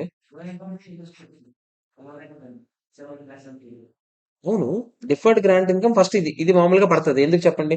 ఇది ప్రతి ఇయర్ మనం వేస్తున్నామా లేదా చెప్పండి? డిఫర్డ్ గ్రాంట్ ఇన్కమ్ అనుకోండి ప్రతి ఇయర్, అంతేనా కదా చెప్పండి? కానీ గ్రాంట్ ఇన్కమ్ లో ఇంకెంత ఉంటుందో చెప్తారా నాకు ఒకసారి? 10,82,500 లో 2 years పాటు ఇప్పటికే పిఎన్ఎల్ లోకి వెళ్ళిపోయిందా? 2,16,500 2,16,500 వెళ్ళిందా లేదా చెప్పండి? ఇప్పటికి ఎంత ఉంది ఇంకా బ్యాలెన్స్? 6,49,500. అది మొత్తం డెబిట్ అయిపోవాలి లేదా చెప్పండి? మిగతాది ఏది డెబిట్ అవ్వాలి? ఆబ్వియస్లీ బ్యాలెన్స్ అంతా పిఎన్ఎల్ డెబిట్ చేస్తాం to government grant payable 25 lakhs అయినా కదా చెప్పండి? అటు వేరే వేస్తున్నాడు రా, పెనాల్టీకి వేరే ఎంట్రీ, దీనికి వేరే ఎంట్రీ రా. PNL to government grant payable ఏమో 10 lakhs వేరే ఎంట్రీ వేసాడు. ఇది ఉంది కదా, ఏదో పర్టికులర్ గా లోన్ అకౌంట్ ఉంది కదా, లోన్ అకౌంట్ ఎంత ఉందో క్లోజింగ్ బ్యాలెన్స్ చెప్తారా నాకు? ఇంట్రెస్ట్ ఒకసారి లోన్ అకౌంట్ ఎంత ఉందో చెప్తారా? ముందు 14,17,500 ఇనీషియల్ గా ఉంది. ఫస్ట్ ఇయర్ లో 12% ఇంట్రెస్ట్ యాడ్ అవుద్దా? 15,87,600 అవుద్దా? రీపేమెంట్ ఏమి ఉండదు, గుర్తుందా? సెకండ్ ఇయర్ లో ఇంట్రెస్ట్ యాడ్ అవుద్దా? ఎంత? 1,90,512 యాడ్ అయ్యి ఎంత వస్తుంది? 17,78,112 ఏనా? అంతేనా కదా చెప్పండి. ఈ మొత్తం 17,78,112 ఏమవుతుందో చెప్పండి ఇప్పుడు. క్లోజ్ అవుద్దా లేదా? అంటే యాక్చువల్గా ఇక్కడ ఇంకో ఎంట్రీ పడి ఉండాల్సింది, ఇంట్రెస్ట్ లోన్. కొంచెం క్లారిటీ ఉండండి. ఇంట్రెస్ట్ లోన్ ఎంత పడి ఉండాలి? 190,512 పడి ఉండాలి. అసలు యాక్చువల్గా ఇందాక కూడా మనం ఇంట్రెస్ట్ వదిలేసాం కదా, ఇందాక కూడా ఇంట్రెస్ట్ లోన్, ఇంట్రెస్ట్ ఎంట్రీ వేయలేదు, ఇక్కడ కూడా ఇంట్రెస్ట్ ఎంట్రీ వేసేయండి. ఇంట్రెస్ట్ లోన్ ఎంత చెప్పండి అక్కడ? 170,100. ఇంట్రెస్ట్ ఏమి ఇవ్వరు, మీరెవ్వరు కానీ మనం రికాగ్నైజ్ చేసుకుంటాం కదరా, రీపేమెంట్ ఉండకపోయినా. ఇది మామూలు మనం ఫెయిర్ వాల్యూ ప్రకారం లెక్కెట్టుకుంటామా లేదా? ఫస్ట్ ఇయర్ లో ఈ ఎంట్రీ పడి ఉండాలి ఎక్స్ట్రాగా. రీపేమెంట్ ఉంటే లోన్ టు క్యాష్ అని పడి ఉండేది, రీపేమెంట్ ఏం లేదు కదా. మనం రికాగ్నైజ్ చేయాలి కదా, మన ప్రకారం మనకు చెప్పాను కదా ఇప్పుడు నుంచి, మనం ఇండియాస్ 109 ఫాలో అవుతుంది. అంతే, 170,100 మీద పడుతుంది నెక్స్ట్ టైం ఇంట్రెస్ట్. మనం సింపుల్ ఇంట్రెస్ట్ వేసాము అట్లీస్ట్. ఎలాగలనుకుంటారా? లోన్ మీద ఇంట్రెస్ట్ ఎప్పుడైనా ప్రపంచంలో లోన్ మీద రీపేమెంట్ జరగకపోతే సింపుల్ ఇంట్రెస్ట్ అయినా కాంపౌండ్ ఇంట్రెస్ట్ అవని దాని మీద పడుతుంది, కానీ మెయిన్ మీద పడుతుంది అంటే. సింపుల్ ఇంట్రెస్ట్ అని ఉంటే క్లియర్ గా లోన్ ఇచ్చినప్పుడు అది మనం రికాగ్నైజ్ చేసిందే మన ప్రకారం, ఫెయిర్ వాల్యూ ప్రకారం. అసలు మనకు అసలు కాంపౌండింగే, ఇంకా ప్రతిసారి జీవితాంతం కాంపౌండింగ్ నీకు. ఇంకా నువ్వు సింపుల్ వదిలే, ఇంకా మర్చిపో, ఆ రోజులు పోయి. 170,100 అయినా కాదా చెప్పండి? ఓకేనా కాదా? ఇది రాసారా ఈ ఎంట్రీ కూడా? 190 to 195 అంటూ. ఇప్పుడు చెప్పండి, లోన్ అకౌంట్ క్లోజ్ అవుతుందా 17,78,112 కి? యాక్చువల్ గా ఇక్కడ కరెక్ట్ గా ఈడు ఏం చేశాడు, ఒక 25 lakhs రిటర్న్ ఇస్తున్నాడు. కానీ 25 lakhs ప్రిన్సిపల్ అమౌంట్, ఈ 25 lakhs లోన్ తీసుకున్నాం కదా అంతే. ఆడు అదే రీపే చేస్తున్నాడు ఆడు, కానీ క్వశ్చన్ లో ఈ పదం వాడకుండా ఉండాల్సి. ఏది? ఇది వాడకుండా ఉండాల్సి. మరి ఇంట్రెస్ట్ అంటే 25 lakhs మీద 2 years ఇంట్రెస్ట్ కట్టాలా లేదా? ఇప్పుడు 25 lakhs మీద 2 years ఇంట్రెస్ట్ ఎక్కడ కడుతున్నావు నువ్వు? ఇప్పుడు గవర్నమెంట్ గ్రాంట్ కి ఎంత పే చేస్తున్నావు? 25 lakhs, 10 lakhs, మొత్తం కలిపి ఎంత? 35 lakhs పే చేస్తాయి. అంటే అందులో 25 ఏమో లోన్, 10 ఏమో పెనాల్టీ. ఇంట్రెస్ట్ ఎక్కడ ఉంది అందులో? అంతేనా కదా చెప్పండి. ఆడు మీ ప్రకారం ఇంట్రెస్ట్ ఇంట్రెస్ట్ అని అనేసుకుంటున్నాడు. అసలు అలా వర్డ్ వాడకూడదు కదా, అర్థమవుతుందా? ఆడేమో 2 years ఇంట్రెస్ట్ అంటే ఇది అనుకుంటున్నాడు రా. అది ఎలాగవుతుంది ఇంట్రెస్ట్? లాజికల్ గా ఆలోచించండి. 25 lakhs మీద 2 years ఇంట్రెస్ట్ కట్టాలని అంటది లేదా గవర్నమెంట్? అప్పుడు ఆ 25 lakhs తో పాటు నేను ఎక్స్ట్రా ఇంకో ఎంట్రీ వేసి ఉండాలి. మనం అంటే నేను అంటుంది మనం వేయాలి actual PNL to government grant payable అని. ఎంత వేయాలి? 25 lakhs మీద ఎంత పర్సెంటేజ్ ఇంట్రెస్ట్? 12 కదా. 25 lakhs ఇంటూ 12%, ఇంటూ 2 years వేసేయకూడదు మనం యాక్చువల్. పోనీ వాళ్ళు మామూలుగా వాళ్ళు వాళ్ళు కూడా యాక్చువల్గా ఏం చేస్తారు, కాంపౌండింగ్ మనం వాడాలి మన లెక్క ప్రకారం. ఫస్ట్ ఇయర్ లో +12%, దాని మీద ఎక్స్ట్రాగా 12%. +12 చేస్తారు అనుకుంటారా, -25 lakhs చేస్తే వచ్చేద్దరా. 6,36,000 మనం ఎక్స్ట్రాగా వెయ్యాలి యాక్చువల్గా అయితే.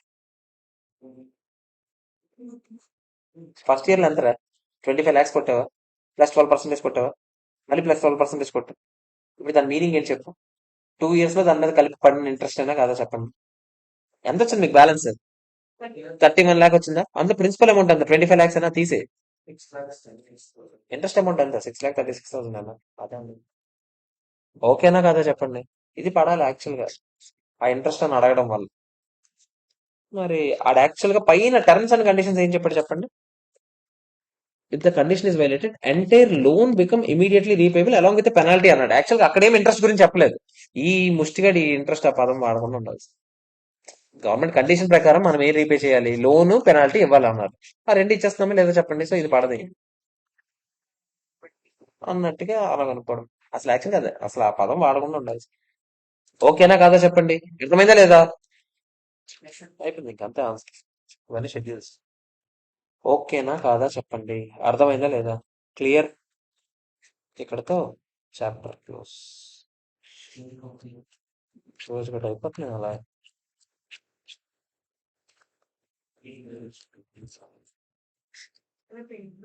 రేపు ఇంటర్వ్యూ అయిపోతుంది.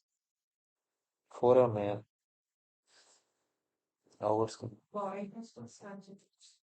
బారోయింగ్ కాస్ట్ కొంచెం స్టార్ట్ చేసేయచ్చు. అప్పుడు ఎల్లుండి బారోయింగ్ కాస్ట్ అయిపోతుంది కాబట్టి.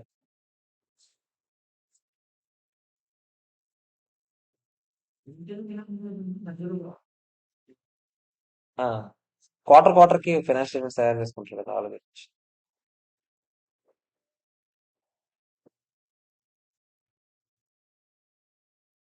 Okay, bye friends, have a nice day.